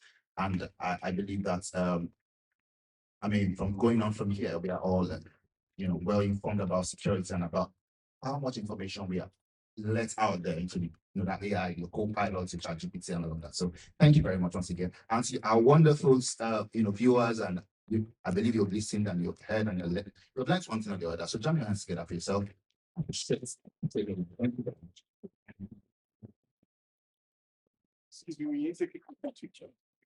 thank you.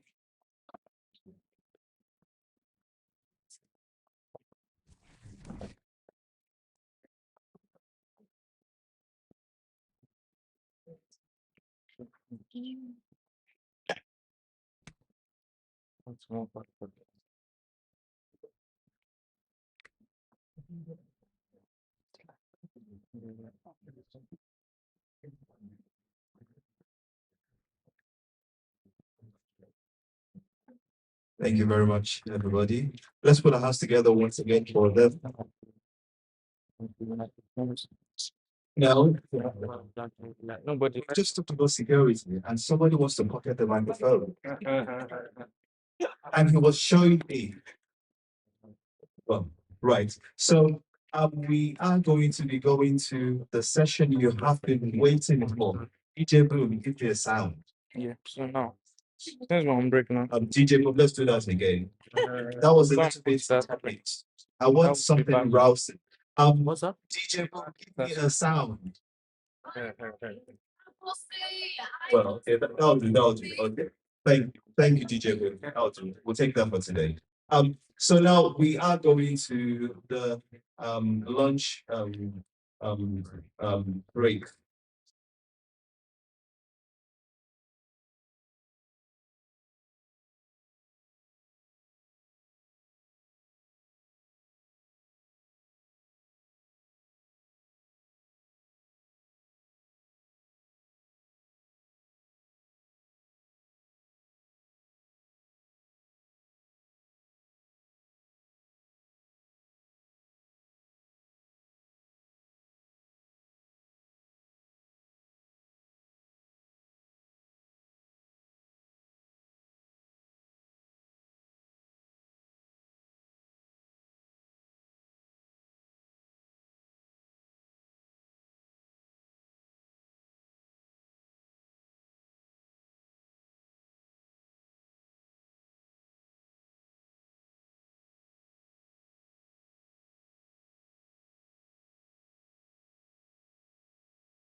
Please, can we come back to our seats, please? So,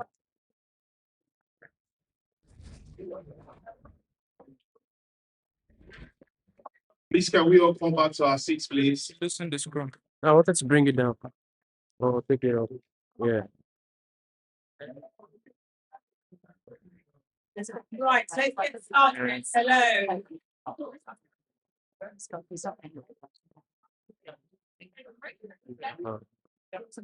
just manage this for now. Are we ready? Is it on?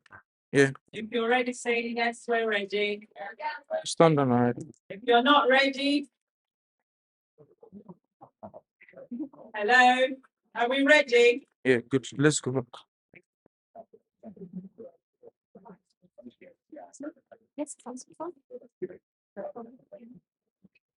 All right, it's been an amazing afternoon with all our speakers. It's been insightful, and now we're going to move on to the practical session. And we're going to have back Sadiq Akintola from Google, and he's going to be telling us about the benefits of various AI tools for businesses. Let's make him welcome.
Adjustment in the program.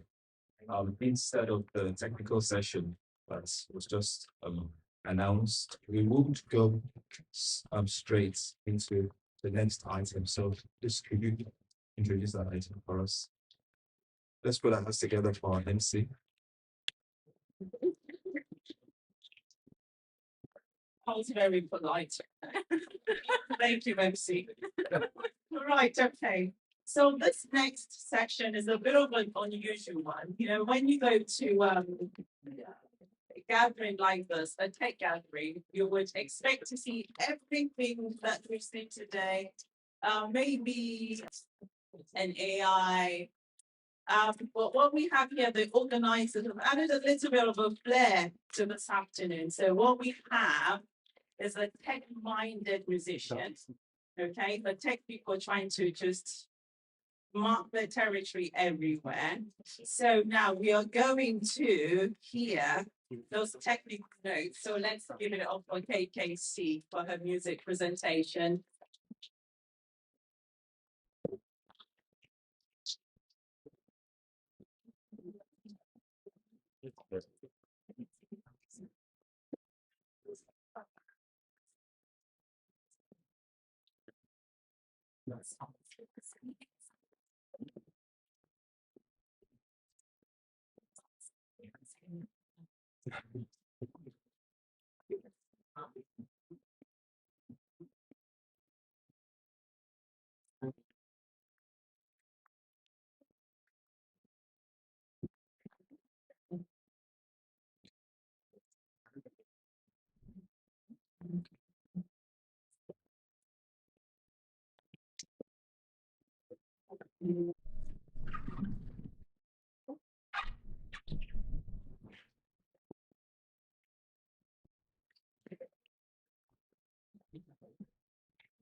So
we're just testing you guys.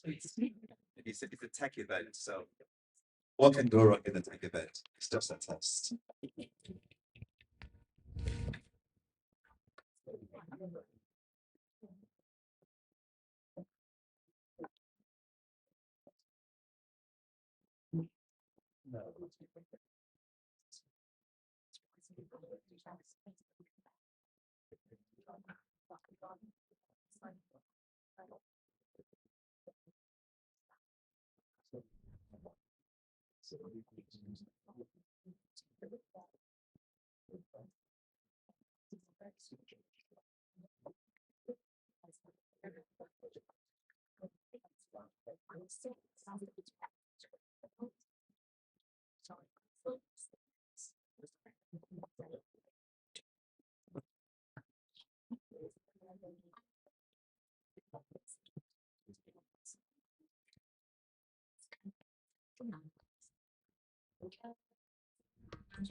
Wow.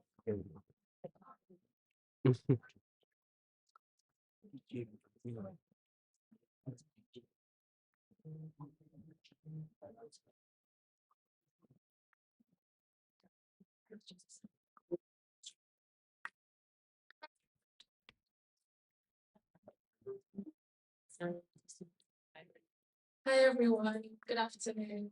My name is Oyin Masala Owachekwama. Please call me agency.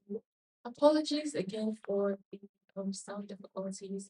Supposed to use this microphone, but it's not working. So the kind MC here is going to hold this for me while I perform. A bit of background about myself. I'm a PhD researcher in artificial intelligence and data science at the University of Hull. I've got about 4 or 5 years of experience in the tech world, but I've been writing music since I was 7, and I've written over 500 songs. I've written over 200 poems and articles. I acted as a judge earlier today during the hackathon and ideation session, so I'm going to be singing one of the songs from my EP that I released last year. This song is titled Pick Up. You can set for it on all music streaming platforms. Just type KKC and Pieces or Pick Up and it should pop up. So thank you.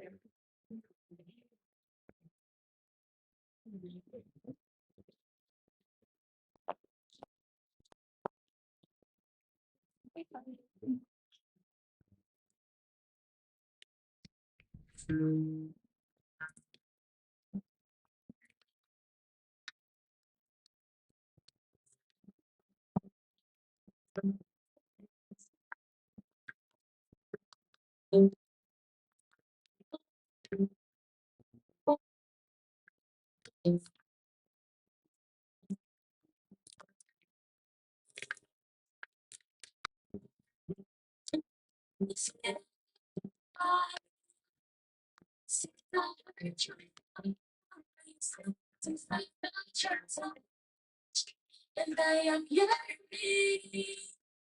to be free. So just my heart and soul. Don't you say this can express I can't even say I miss you. can express all things and say. So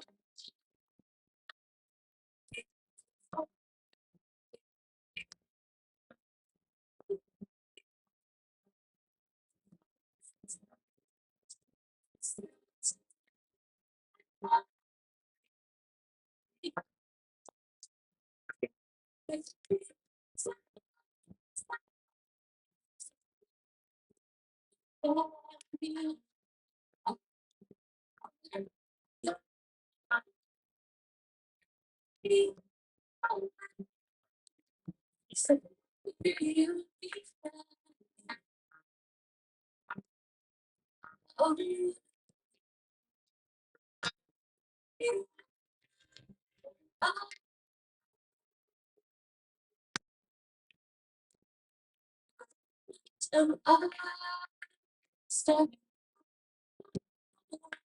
waiting for your call to come in or a message be a mind till the times we have. I was you under pressure.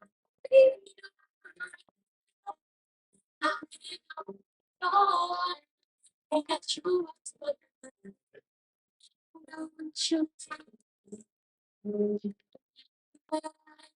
Miss can express all things instantly. I miss you. All things can express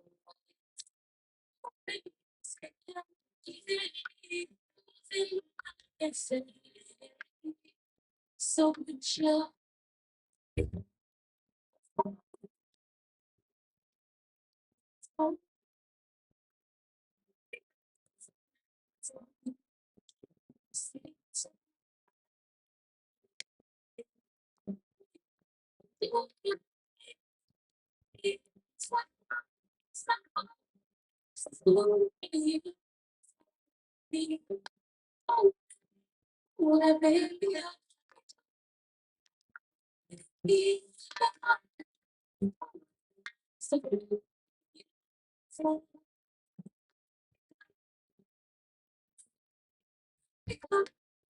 No, KKC, that is beautiful, stunning, stunning, beautiful.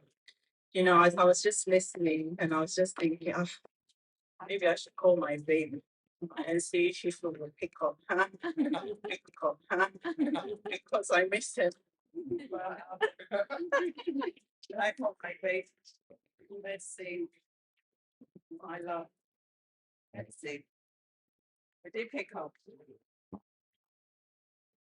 My love is not answering. Okay, so what should I do? It's still ringing. I can't hear him. I don't have much for that. Oh, okay. I think I just want to tell you we're such a versatile MC, just holding that microphone, you know, I was so in tune with what JKC was saying and just watching you. So well done. Right, okay. So are we ready now for our practical session? We all good? We are good. So let's welcome Siddiq Akintola.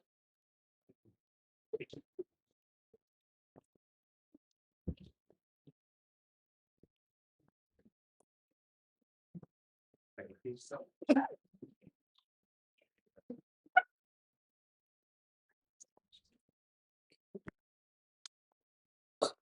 Hello, can you hear me? Okay, good. So I've got, well, they said I've got 10 minutes, but I know I've got more than, but I'll try to keep to the time. So, hi everyone, my name is Sadiq, and I will be speaking to a technical session, trying to pinpoint some of the things that we're discussing in the theme for today's session.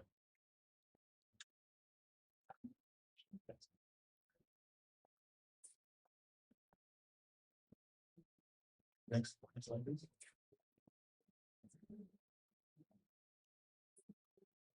Okay, so for those that are seeing me for the first time, yes, this is my first time in Portsmouth. A beautiful scenery coming down all the way. I love seeing the sea, and I think some of the things I'll say today kind of points to the nature, the history of Portsmouth as well. But okay, now I'm buying more time because 10 minutes is no longer 10 minutes.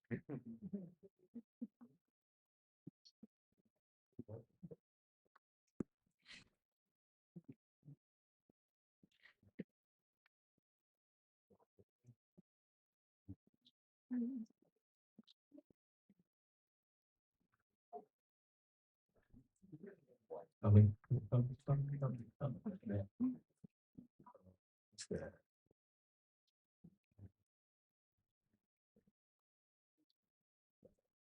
Thank you very much.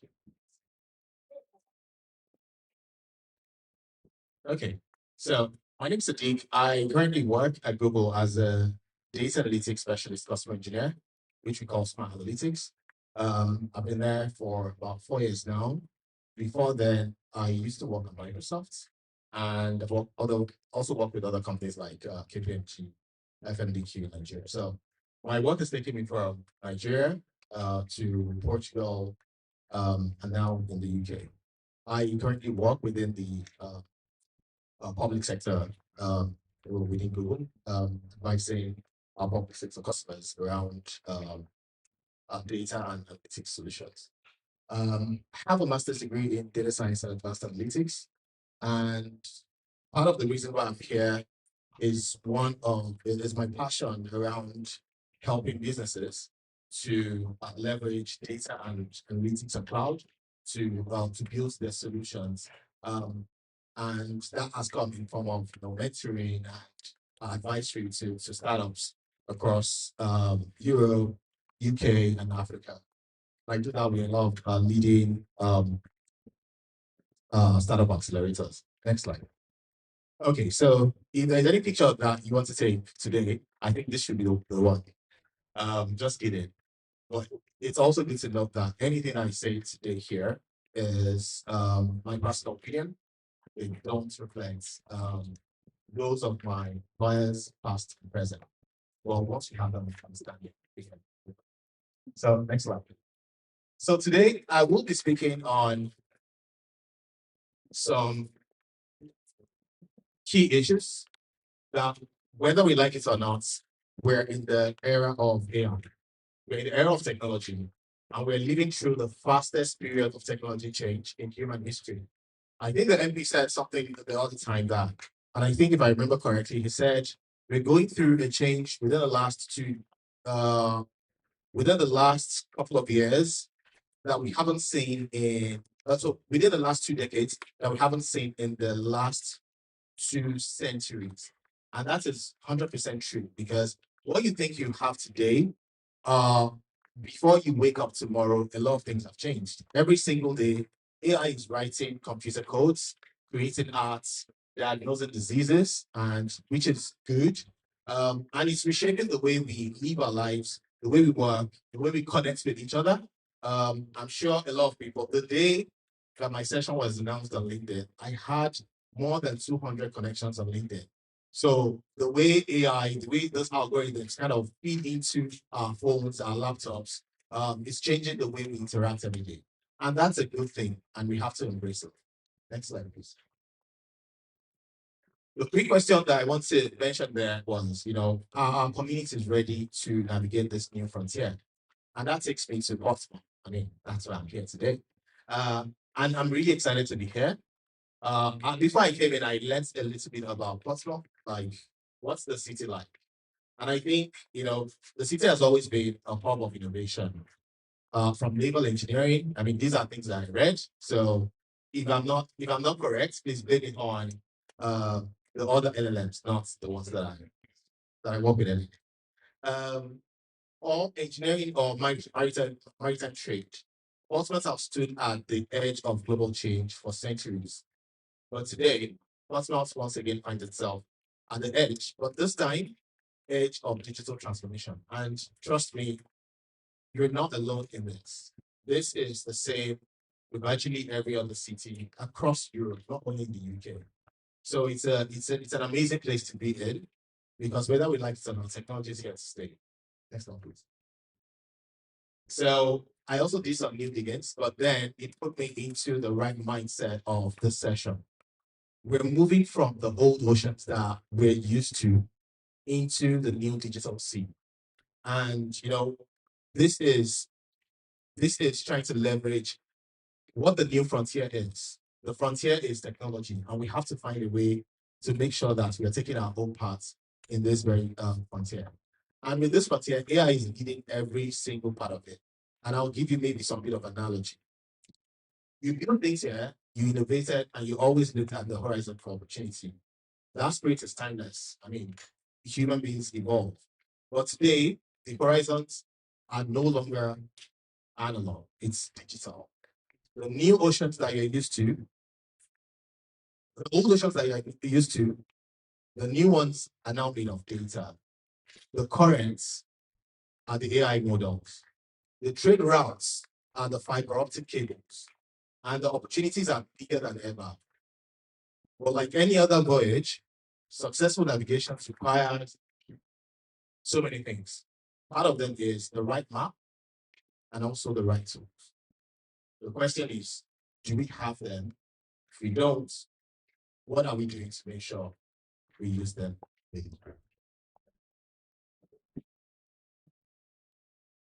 AI is already in our community. It's not really far off. AI is already charting a new course right here. We're seeing AI used in diagnosing, in hospitals. I currently work on some programs where, I work with some public sector organizations where they're trying to improve health and improve availability of health access to citizenry. And, we leverage a lot of our tools within Google to make sure that the customers have the right tools for them to make these predictions. There's a whole lot that is going on, and it always sits around how organizations are managing their data, how they get clean data. I mean, we can see how data is really important with the new work that we are in now. This is a new landscape that we live and work in. But adoption alone is not enough.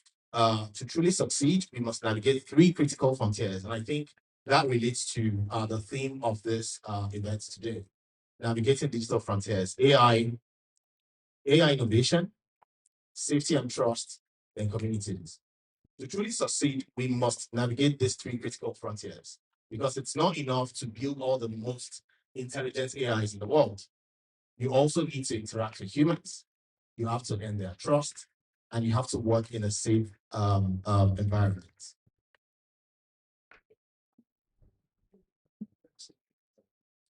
But let me give you like a local example, just so that we're able to drive this home a little bit. Imagine a small retailer right here in Portsmouth using AI to optimize your stock management, reduce waste, and better serve your customers. Or a cafe using AI-powered tools to engage with its regular youth loyalty. And this example that I cited is not something that we just try to imagine. I remember during about 3 months ago, during the Women in Data Summit in London, there was a demo that actually presented, which was using AI-powered, reporting dashboards that gets inputs from different data sources, just so that when the owner of a business is trying to look for the next customer, they're targeting exactly events that are happening in real time, not just things that they have in historical. That is what AI powers you to do. And you're able to do that on those platforms to get competitive advantage in your business. Lastly, the same technology that powers this global giant. So we all know that in organizations like, Facebook, Google, Amazon, big businesses like, Walmart and big stores and things like that, they have the power, they have the resources to leverage powerful AI models in their businesses. it is not only limited to these big organizations. In my day-to-day, I work with greenfield customers, which are like growing customers, and also work with enterprise. From greenfield to enterprise, we have every single one of them have AI needs, they have data needs that we try to solve specifically for those organizations. And I think that same technology that powers them is also the one that is powering the small businesses these days. There's a lot of challenges, which I would probably not want to mention because we know about these challenges. Well, one thing that is sure is that people find it difficult to onboard into the new AI system. Sorry, they're already telling me that my time is up, so I'll probably take just 3 more minutes. Sorry, 1 more minute. Okay. All right. AI in action. We've got AI in different sectors: marketing and customers. We've got operations and efficiency. These are examples of where AI is helping people. These are examples that I also came up with to give you an example of how you can leverage AI to in your own businesses, whether it's big or small, especially with small businesses. One important thing that we need to mention is that yes, while it's really good to leverage AI in most of the things that we do in our businesses, it is really, really critical that we're ensuring the safety of people's data and we're building the trust of the people that we collect their data. Because if you lose my data within your business, you're probably going to lose me as a customer. You're not alone. You should leverage a lot of organizations that are doing mentorship. I currently mentor with startup organizations like Zinc and also Google for Startups, where I work with organizations, small businesses, to see how they can leverage data analytics, AI, and cloud to build their businesses. There is a lot of government involvement in that as well. There's a lot of things that the government is doing as well. So I'll probably share my slides. Go like 3, 4, 5 slides. Yes, so there is a lot of things that as a small business you can also leverage, where government gives you like some loans, some startup funding, and give you a lot of mentorship as well. Next slide. The last thing is my call to action. Please experiment boldly, build responsibly, and put people first. And the last slide is the key takeaways. For someone that doesn't really relate to this park, maybe you had lunch today, you probably seen this. These are my key takeaways. You have to use, whether you're a small business or a large enterprise, AI is there for you. Just make sure you have the right platform to onboard AI. Finally, in closing, today, the horizon is digital. Together, let's navigate this new frontier, not just for businesses, but for the communities we love, the culture we want, and the culture that we want to protect. Thank you very much. Thank you very much. I'll put another round of applause for you. Thank you.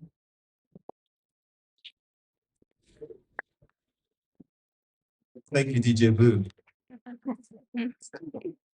Right.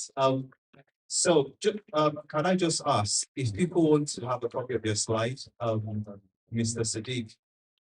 Mr. Sadiq? Mr. Sadiq? Yeah. Okay. If people want a copy of your slide, is it possible to have a copy of it all? Yes, I can create a PDF version of the slide and share it. Okay, so he can create a PDF version of the slide so that we don't edit them. If it's not PDF, some people can start adding things, isn't it? Yes. Exactly. It's the world of AI. Right. So we are going into the next session. So this morning, before we all gathered at 12:30, there was a hackathon and ideation pitch that took place, and some people have been successful. So what we are going to be doing is I'm going to be calling the judges or somebody representing the judges to come and spend about 5 minutes, or maybe use 3 minutes, okay, to present and tell us who is going to be sponsored or, yeah. So please Can I put our hands together for William? Thank you.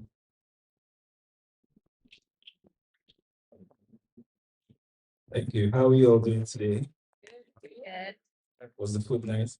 I liked it. So in the morning, we gathered to listen to the brilliant ideas from very top creative people. The selection criteria was very difficult. We had lots of entries, and to narrow it down to the last five was very tedious. But before we go far, distinguished guests, ladies and gentlemen, today is not just another event. Today we celebrate creativity, resilience, and vision. We are especially privileged to welcome the Lord Mayor of Portsmouth. Portsmouth. Your presence alone adds honor and significance to this gathering. And we thank you for standing us and standing with us today as we spotlight the next generation of innovators. So after hours of creativity, strategy, deliberation, and innovation, it's time to announce the champions. We had 5 participants, and we are going to announce 3, unfortunately. But I want everyone to know that if your idea doesn't get picked today, does not mean it's a bad idea. You're still a winner, and someone else.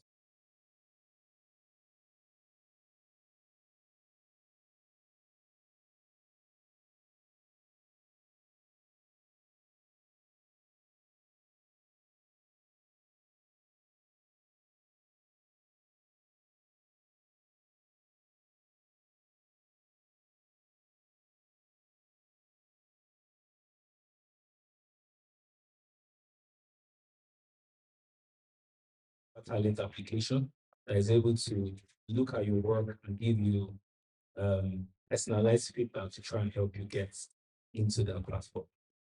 For second place, it's an impressive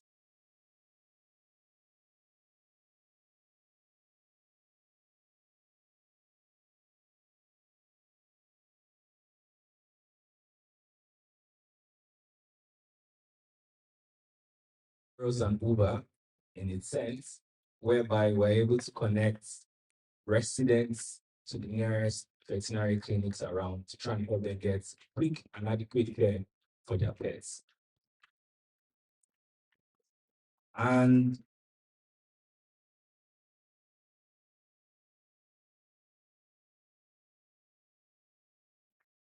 please rise, chair, and honor our winner, Victoria OK.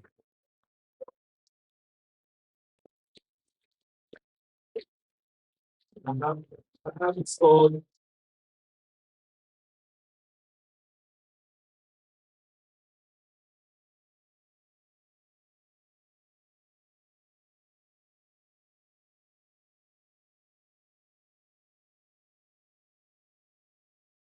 so I'd like all the other participants to come forward.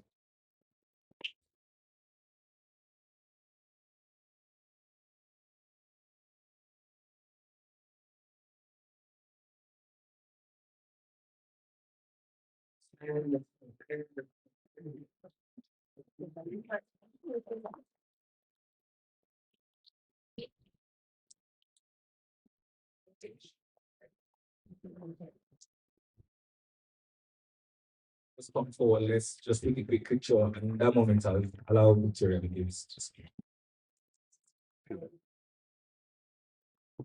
I didn't plan for this. Oh. Thank you very much for giving us the platform.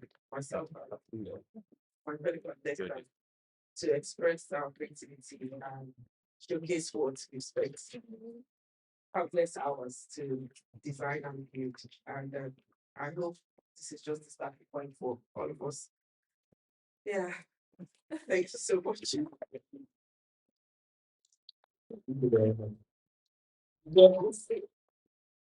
Let's just surround them and take a picture.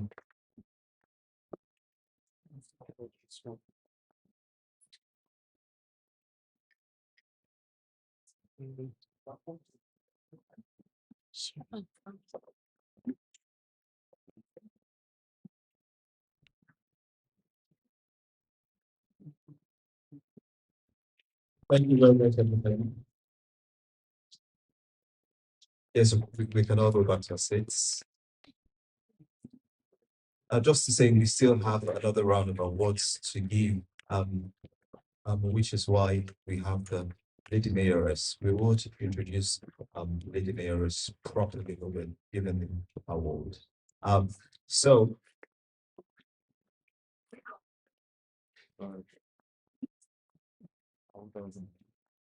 So we are going to our third panel session. So I would call out some people who are going to be part of the panels, and we will introduce them. So please, can I have Oladayo Oteshupa, Oladayo Oteshupa, Olashupo, apologies. Let's put our hands together.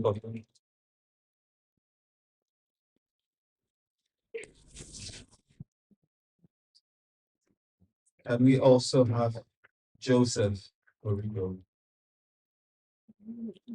Let's put our hands together. Joseph. Thank you very much.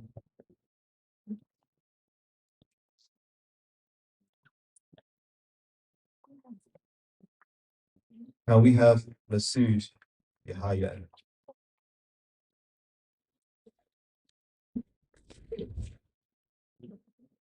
Oladayo Olashipo is a certified senior SAP technical and solution Sorry, transformation. please, let me just call them and then we can read your profile. Okay. So the next person is Dolapo Agu.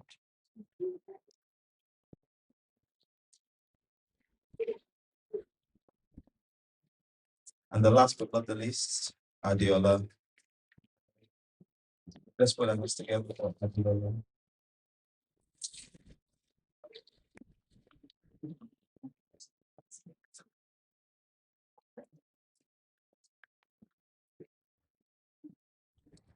Oladayo Olashipo is a certified senior SAP technical and solution transformation consultant with over 13 years of specialization in SAP Physics, ECC plus S4 HANA.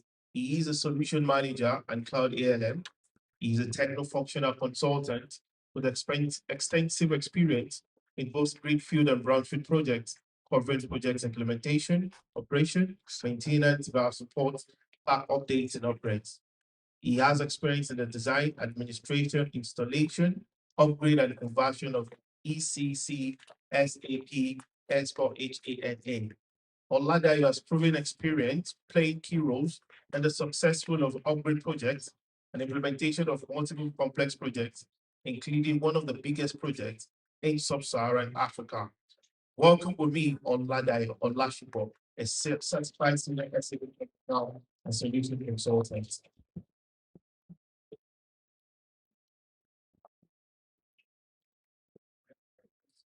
Adiola Mofia Ade Lodo is a highly motivated technology professional with an honors degree in computer science and a proven record of academic leadership. She has consistently demonstrated the ability to apply advanced technologies to create meaningful societal impact while remaining committed to ethical practices.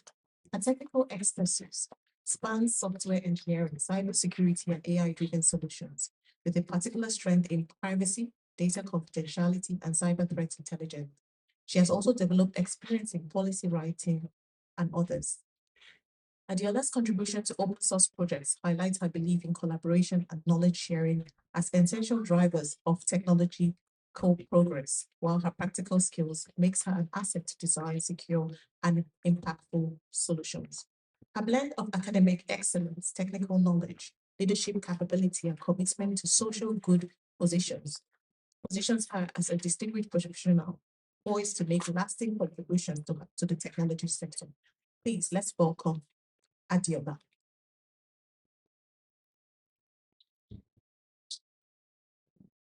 Joshua Horrod, a data analyst and product strategist. My apologies.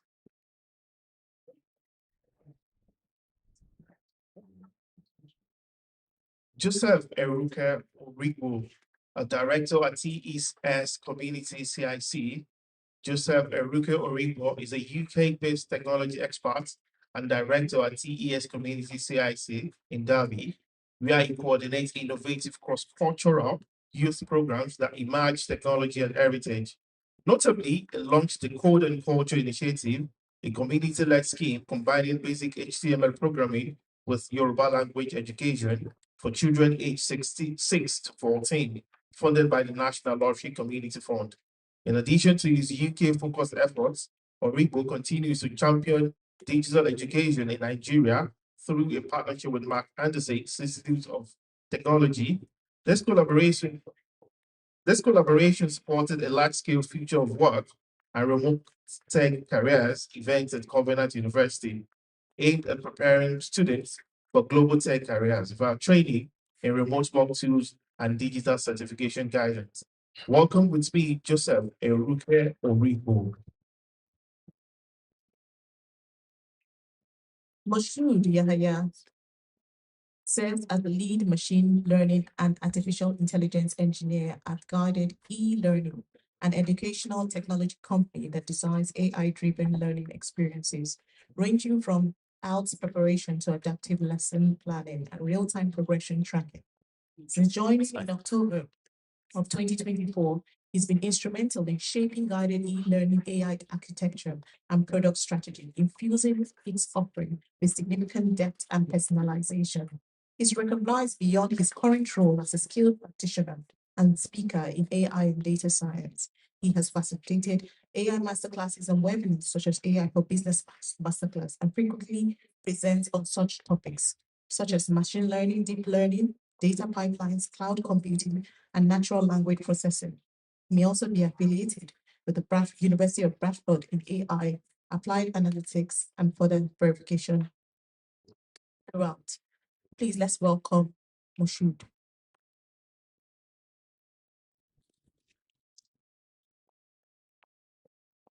Dolapo Agbo.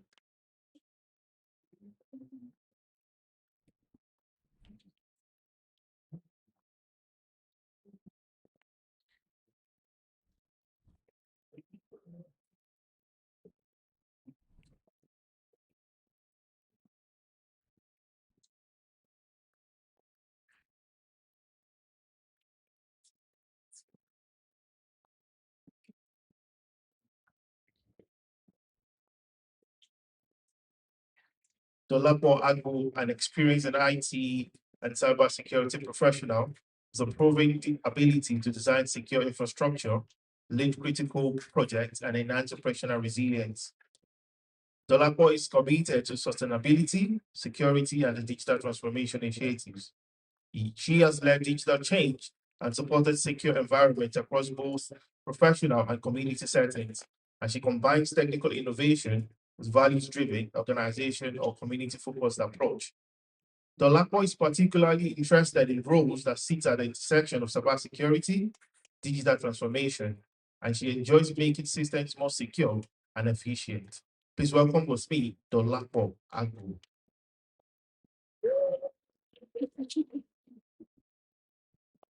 Good afternoon, everyone. My name is Adiola, and I'm honored to be here to moderate this conversation about what truly speaks to the art of tech, which is people. Starting with Adiola, you've worked closely with like small businesses. What would you say is the biggest challenges in SME space, and how can innovation make security more accessible? Hello, everyone. Lovely to be here this evening. I'm really honored. So, my experience with SMEs and the challenges they face would be categorized as just one thing: the limited resources that is available to them. And this includes time, lack of expertise. Usually, these small businesses rely on IT generalists who are like jack of all trade within the networking and everything IT within the organization. And this creates a very big gap between the security of the company and threats out there. So they naturally will not be able to keep with the evolving threats that we have. So yeah, those are the major challenges, and awareness as well, because a lot of these organizations, they're not really aware from my experience and interactions with them. And they are not also aware of the resources that they have that are quite free in quotes. But because they don't know about this, they can't really leverage those to actually give them an enterprise grade security with without the budgets, without the enterprise budget. So some of these platforms that we have now can be quite an innovation for SMEs, such as leveraging the cloud technology to which has, for example, Microsoft 365 is one of what is a major example within the UK that has inbuilt security. So it can actually help your business without really paying so much for security. Another thing is AI, which we obviously been talking about all day. It's an important aspect that I've seen that so many SMEs, they're not even welcoming it because they see it as a threat. So we work closely and try to educate them on how to actually invite this AI culture within the organizations to improve efficiency and drive change that eventually gives them a very high turnover profit wise. So yeah, the last thing is a lot of these small businesses don't even know about what we call cyber essentials. This is a program, it's a framework, and it's backed by the UK government. So it shows it can give these SMEs a step-by-step guide on how to actually improve their security posture within their organization without having to break the bank and still make maximum profit. So these are the ways that I know that businesses, these are the challenges that businesses face, and how the innovation part is the leveraging of the softwares, the cloud-based systems, the AI, and dig deep into cyber essentials that is heavily backed by the government within the UK. And lastly, like I said, awareness, making awareness as tailored as possible, leaving out the technical jargon and just focusing on what the main point is of essence for this SMS. Thank you very much for that. Obviously, at this age, ignorance is no longer bliss. We have to keep learning and keep making awareness just so that people that don't know will get to know what exactly especially the security challenges right now. Thank you very much. Moving on to Mr. Mashoud. AI is moving on in a fast pace. And from your perspective, how do you ensure AI innovation serves people rather than harm them? I think one of the first things I'm gonna say is for someone who's spoken at many events, it's been a common thing when you get to an event and it's all about AI every time. Even when it's not really a main concern to bring AI to the topic, when you get to an event, the topic these days, random events, it's all about AI. And it's key for us to look at where we're coming from, where we are, and how do we move going forward. Now, the main thing here is all businesses benefit from growing this technology because obviously technology is an enabler. How do we then serve the people and put the people in front first? A key thing when we first off is majority of conversation has to center around what affects our life. So obviously it's not mistakes. I will talk about this a lot. And the UK is taking a huge step with the recent, I think that was last year, with the bringing together the global leaders in AI to talk about different policies around championing the intelligent and the safe use of AI, which is following up with what countries like the US have done in the past. And how do we implement all of this is about continuing conversation, putting in a framework, which already existed anyways, ensuring engineers don't only get sunk into the technology building alone, but then putting it people first. How do you put it first is all about ethical AI, responsible use of AI, and people-centric AI. First off, when you want to build, what do you think of? Do you look at the solution and how much money you make from the solution, or do you look at how much it impacts the people? And for example, the last few months we've been hearing about companies saying that they're ever so close to building an AGI. The first thing we ask ourselves is, are we just building AGI just for the open AIs of this world to make as much money as they can get, or does it really help to solve human-related problems? So engineers, and this is what I do in my place of work, I try as much as possible to put this first. The analysis of what you're trying to do. First off, what are we trying to do? What's the impact we're trying to create? Does this injure any human being in the process? Does it, I mean, injury doesn't have to be physical. It could be a what's it called? Technology and employment, which takes people away from jobs. We talked about how much we use AI, for then how much do we deny people employment? There used to be a time where a task would probably take 50 people, say like a year, to build a recommendation engine. Let me use AI as an example itself. But these days you can get, say, 10 engineers to build the same thing in 3 months. What we're saying is we're gradually facing people away from the roles they used to know. How do we then intelligently and consciously put people first? So first thing is to look at how much it would affect the life of people. And the other thing is to ensure diversification when it comes to building AI technology. The first instance of Tesla that was built, if my memory serves right, probably doesn't identify people of color as humans, so we probably would run them down. And that's not because AI itself is biased.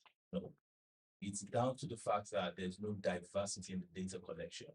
So if I'm in the team, for example, I would obviously fight for people like me. I would obviously ensure data sets for people like me is well represented.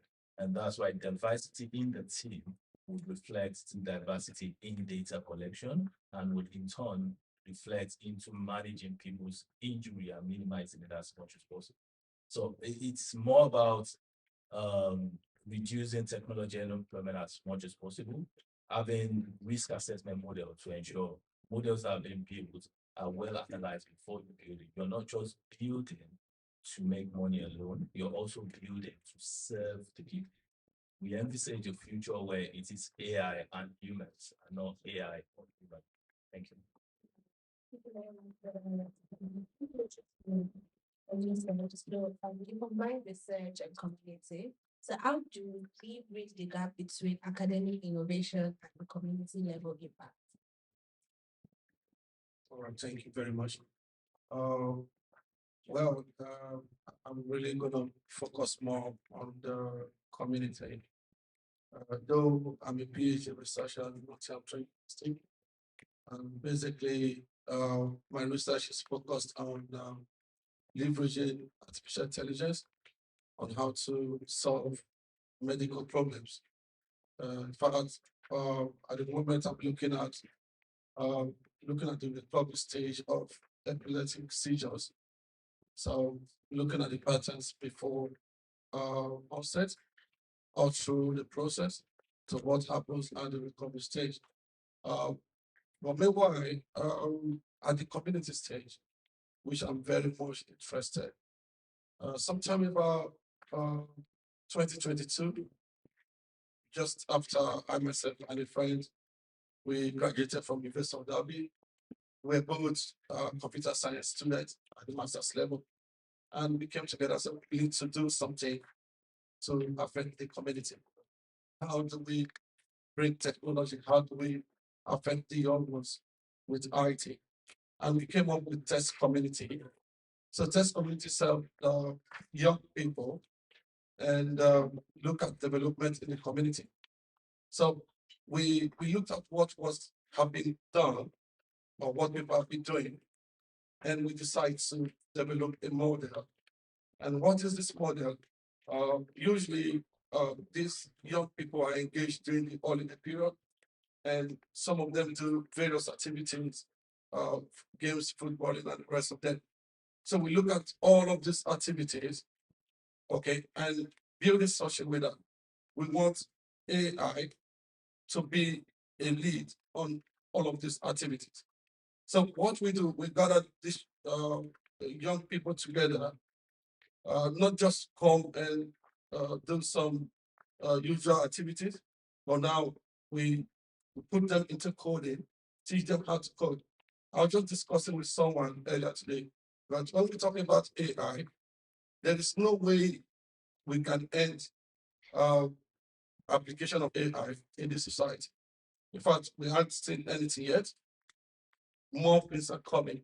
And if we need to really look at the trust issues on the other side of it, then we need to catch our people young to let them know for them to be part of it.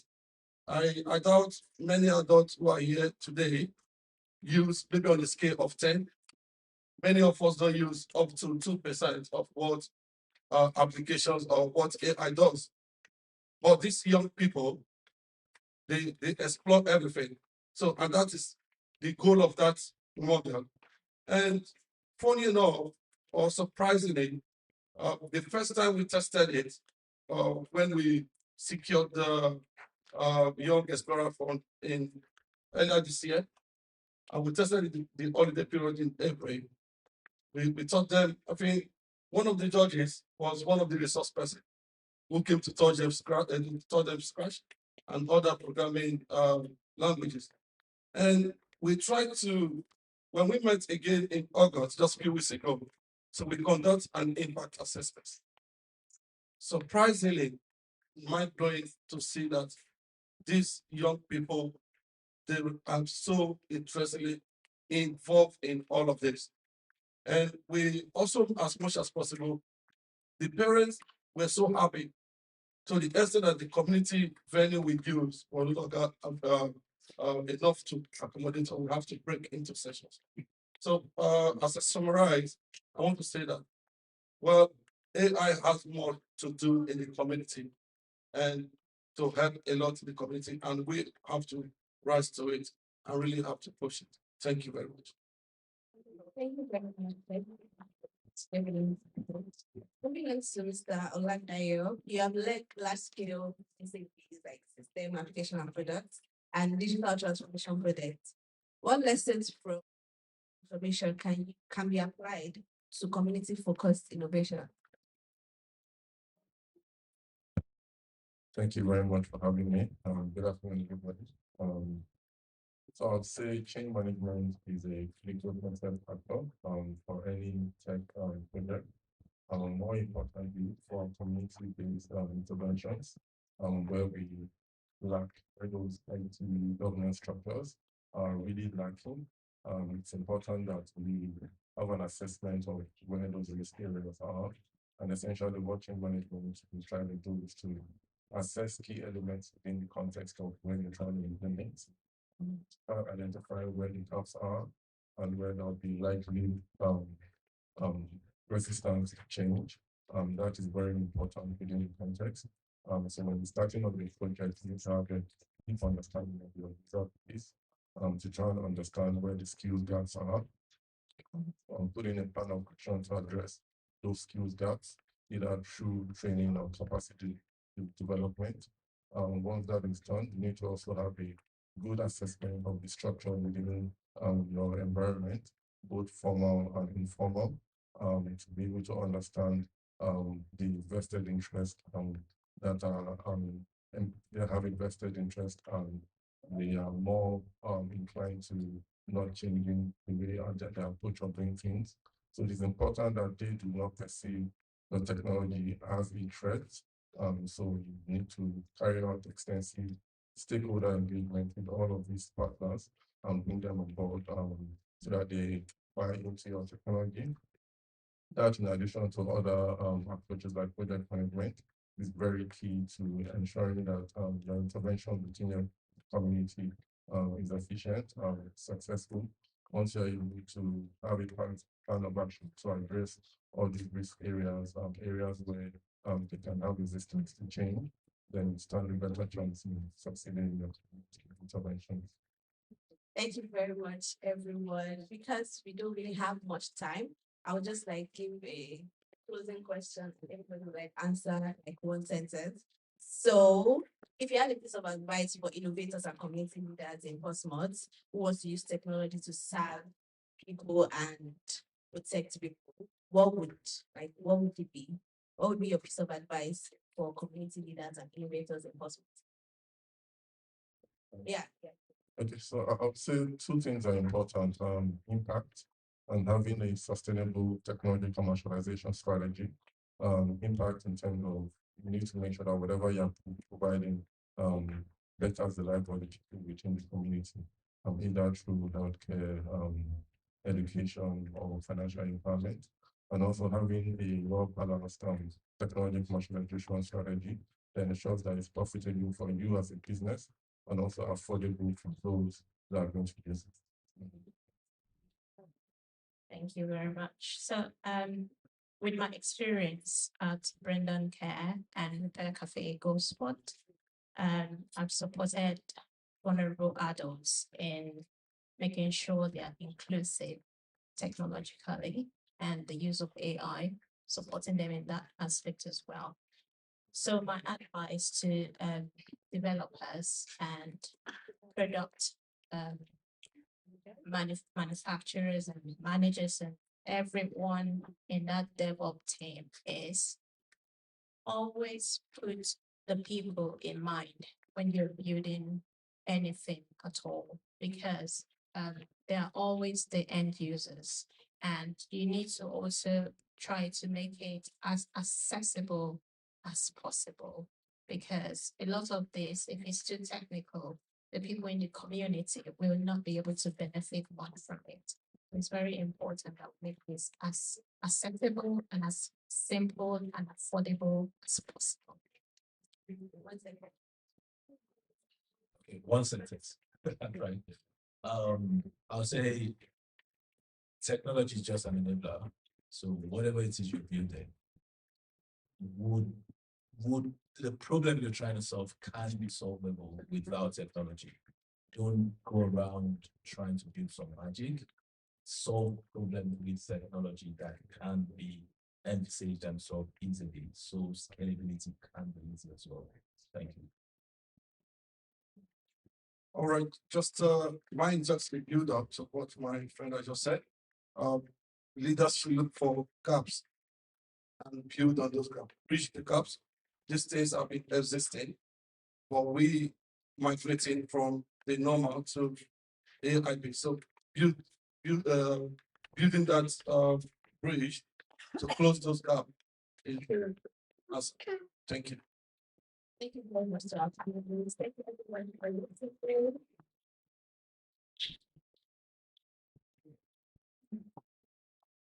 Thank you very much. A round of applause for them, please.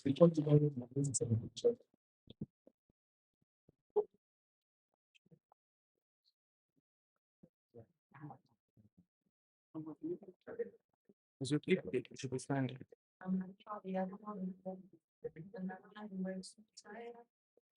Is it good? Fine.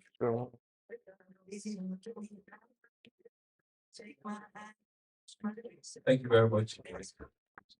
Let's put our hands together for them once again. Now, we are gradually bringing today's event to a close. But before we do that, we need to celebrate some incredible individuals and organizations making a real impact in the city of Portsmouth.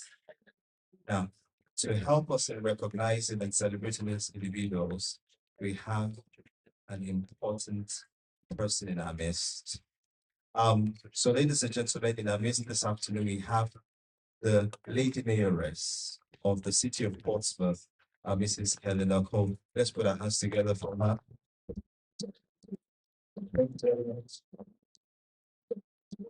So what would happen is the team over there would call the people who are going to be receiving an award. Please, can I also? So when you receive your award, you come to the lady mayor as you receive your award. You can just go towards my right hand side, back to your seats. Do we all understand? So over to you guys. So, ladies and gentlemen, welcome you once again to the Portsmouth Tech and Cultural Hub Summit 2025 Award Ceremony section, where we honor remarkable individuals and organizations making a lasting difference in technology and culture and community. Thank you, Lady Mayor, for being here today to hand over these awards. The first award for the day is for the Charity of the Year, honoring a lifeline of support and compassion in our city. And we would like to say a big congratulations to the Spark Community Space. Let's give that a loud round.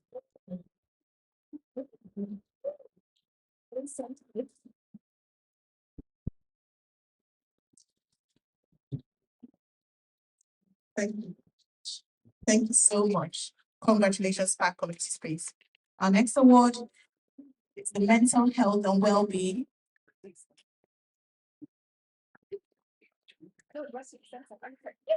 Yeah, it's for the Mental Health and Wellbeing Advocate of the Year. This honor goes to someone whose tireless work is breaking barriers and creating safe spaces for well-being. Thank you, Hannah Ore Lakewood.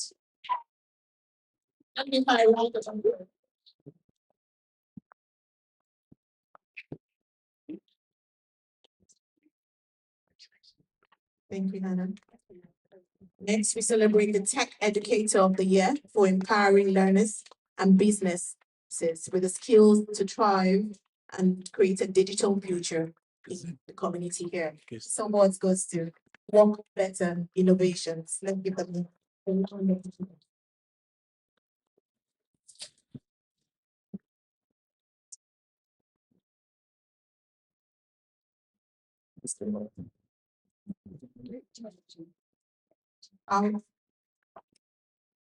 thank you. Our STEM Advocate of the Year is someone who has inspired the next generation to dream bigger and aim higher. We are proud to present this award to Asana Nabila Chaudhry. Please give her a round of applause.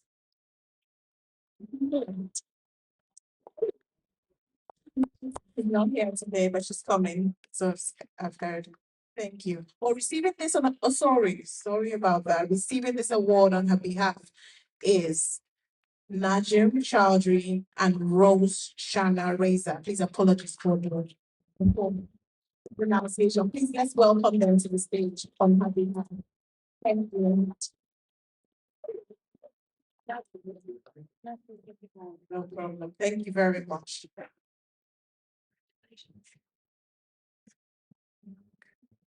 The Global Majority Champion of the Year recognizes a voice that amplifies inclusion and representation. This year's awards go to Roshona Reza, and she's not here today, so she's here. All right. I'm so sorry. The next one. Oh, thank you so much. Please, let's welcome her. Thank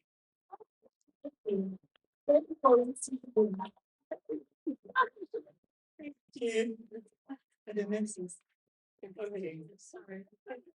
The Community Impact Business of the Year award has redefined how business can be a force for good in our community. And this award goes to Jody Goodchild.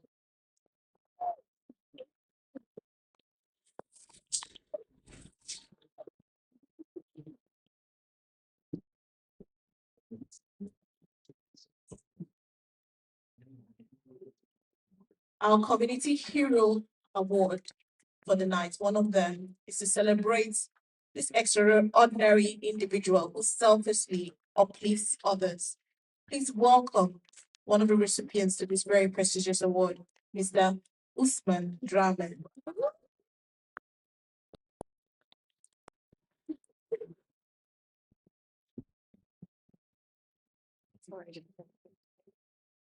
Right.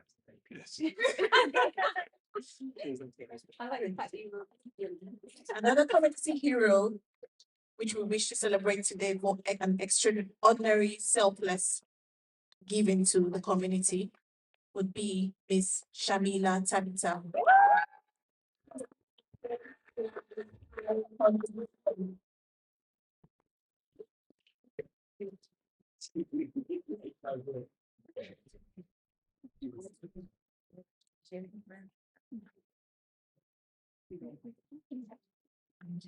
The Cultural Champion of the Year award honors creativity that bridges cultures and brings people together.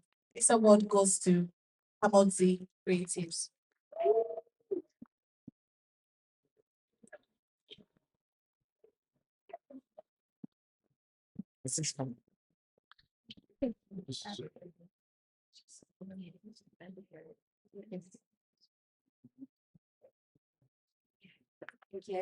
The Diversity in Tech Leader Award recognizes vision, action that opens doors for many.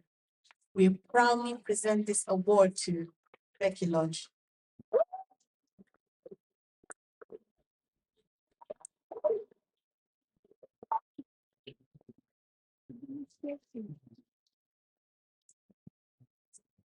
Our lifetime contribution to tech, community, and culture award goes to award honors a legacy of impact that continues to inspire generations. This year's award goes to Olufemi David Olaya.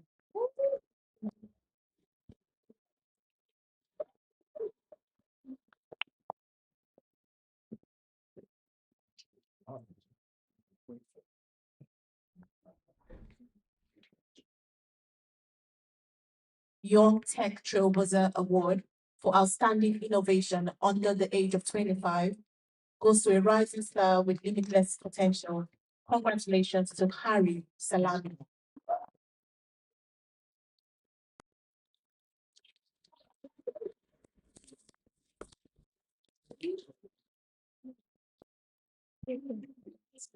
Let the class keep for me.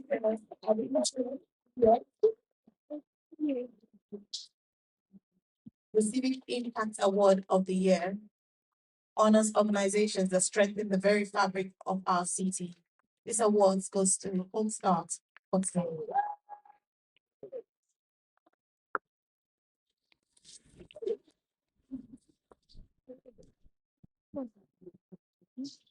Our Global AI for Good Award.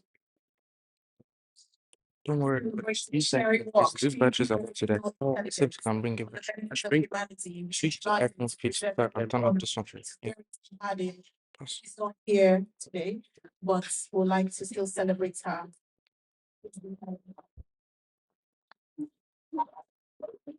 The Tech Distributor of the Year shines a spotlight on bold, forward-thinking innovation.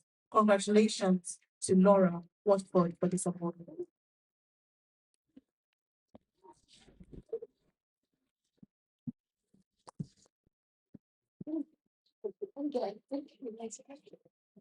And finally, on the list for today, the People's Choice Global Innovation Spotlight was voted for by the community. This award recognizes a leader whose work is making a global difference.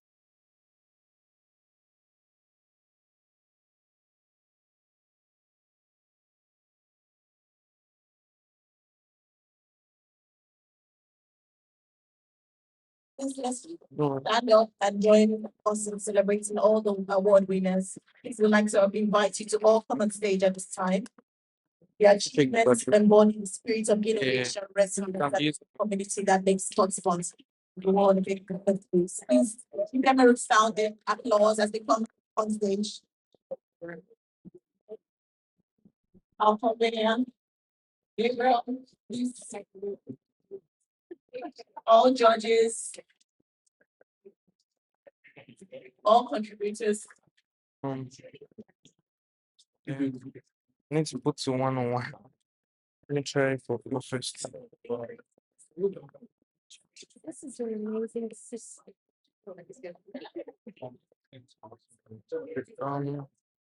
His name also.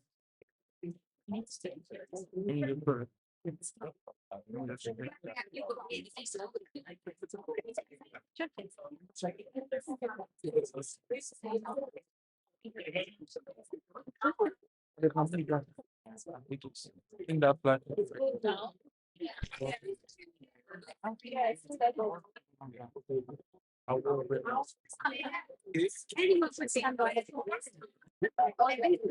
Change picture. Whatever. iPhone. That's too cropped.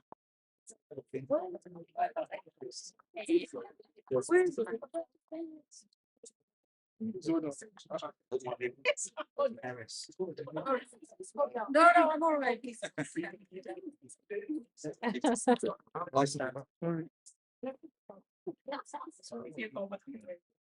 over already.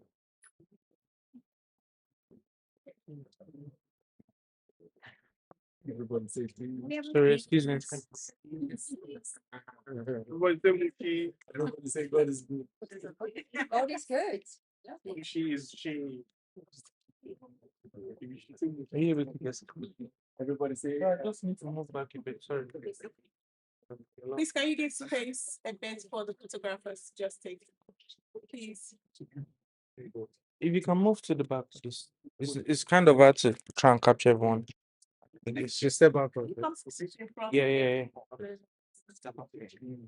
Like that.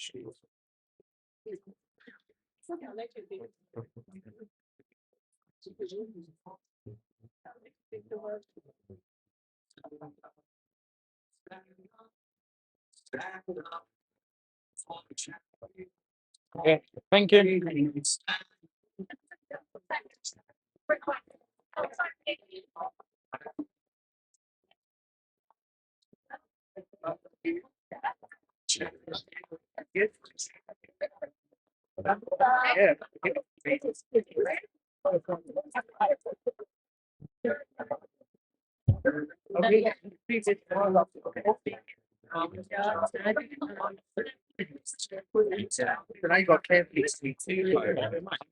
Yeah, I'll put out now.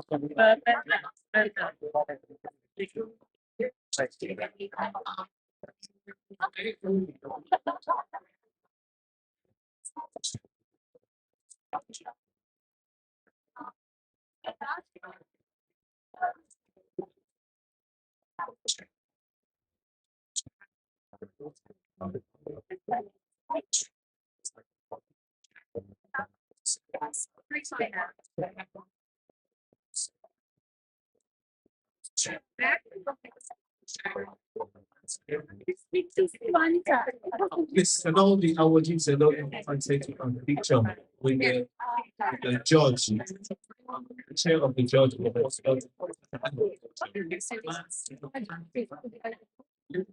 This can we have all the awardees?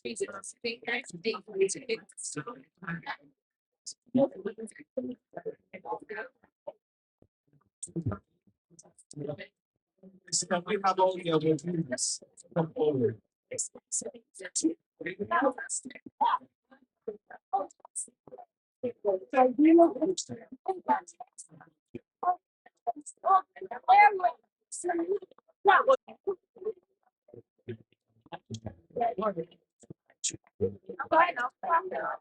Sorry, please, 1 minute, all the awardees would like to have a picture of you with the judge. First say like tonight. We're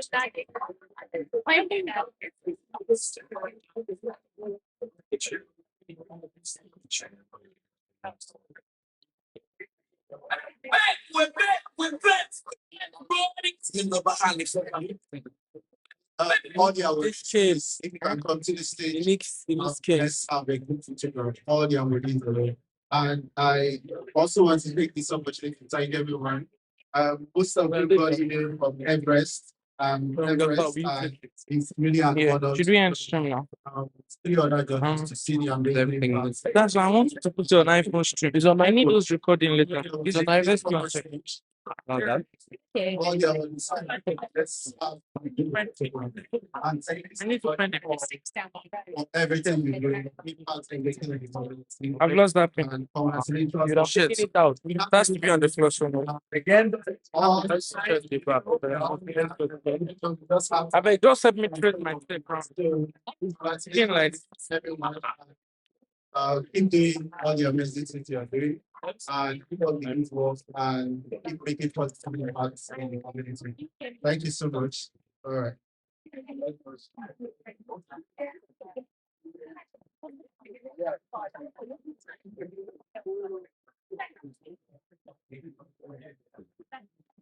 Thank you. Thank you very much. Thank you. And we'll have a closing speech. Mr. Godwin.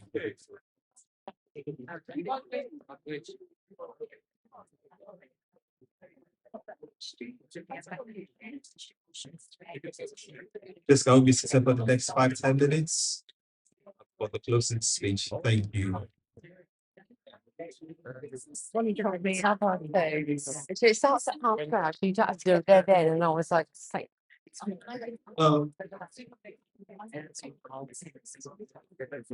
What's a day, everyone?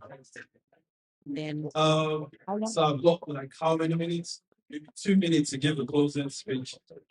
But when I was asked to do this, I had to wait to listen to everybody. So and capture everything together. But I'll try and make it very. I'll scribble down something. Yes, I'll read from it. What's a day? From the first keynotes this morning to the final meeting. Energy in this room has been electric. On behalf of the entire team behind navigating digital frontiers, I want to offer a sincere thank you to each and every one.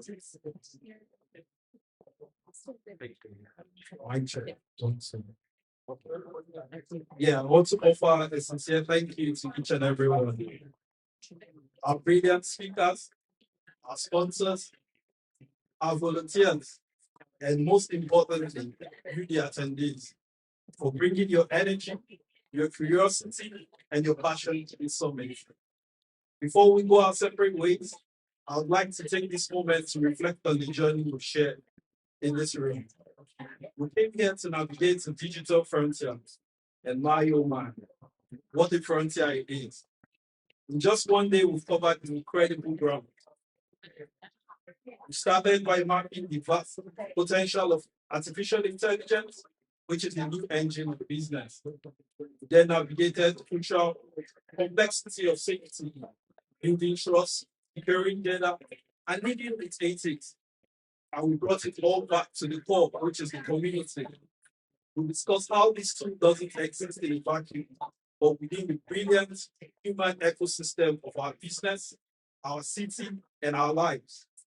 We learned that technology without human connection and a sense of shared purpose is just code. We learned that technology at its best isn't about replacing humanity, but about augmenting it. It's not about building walls, but it's about building bridges. This wasn't just a series of thoughts. It was a single continuous conversation about how we in Portsmouth choose to build our future. The conversation was given immense weight by the presence of those who help steer our city's future. We want to take this opportunity to also honor the support of our Lord Mayor and Mayoress, as well as the MP. Your presence here today wasn't just a ceremonial. It was a powerful signal that Portsmouth Tech and community is committed to partnering with the tech community. Thank you for listening, for your engaging, and for your commitment to making our city a hub for responsible innovation. So the day is over, but the real work is now. You don't have weeks to reflect. You have tomorrow morning. Take the email card you've collected and send the emails. Take the one idea that struck you and share it with your team. Let's be just adopt AI. Let's lead with it ethically. Let's be business community known for unshakable security and trust. Let's ensure that our digital economy grows. It lifts up every part of our community. Let's not just navigate the frontier. Let's settle it. Let's build. It's right here together. Thank you all. Good night. For the cheerleaders, for the cheerleaders, stand up.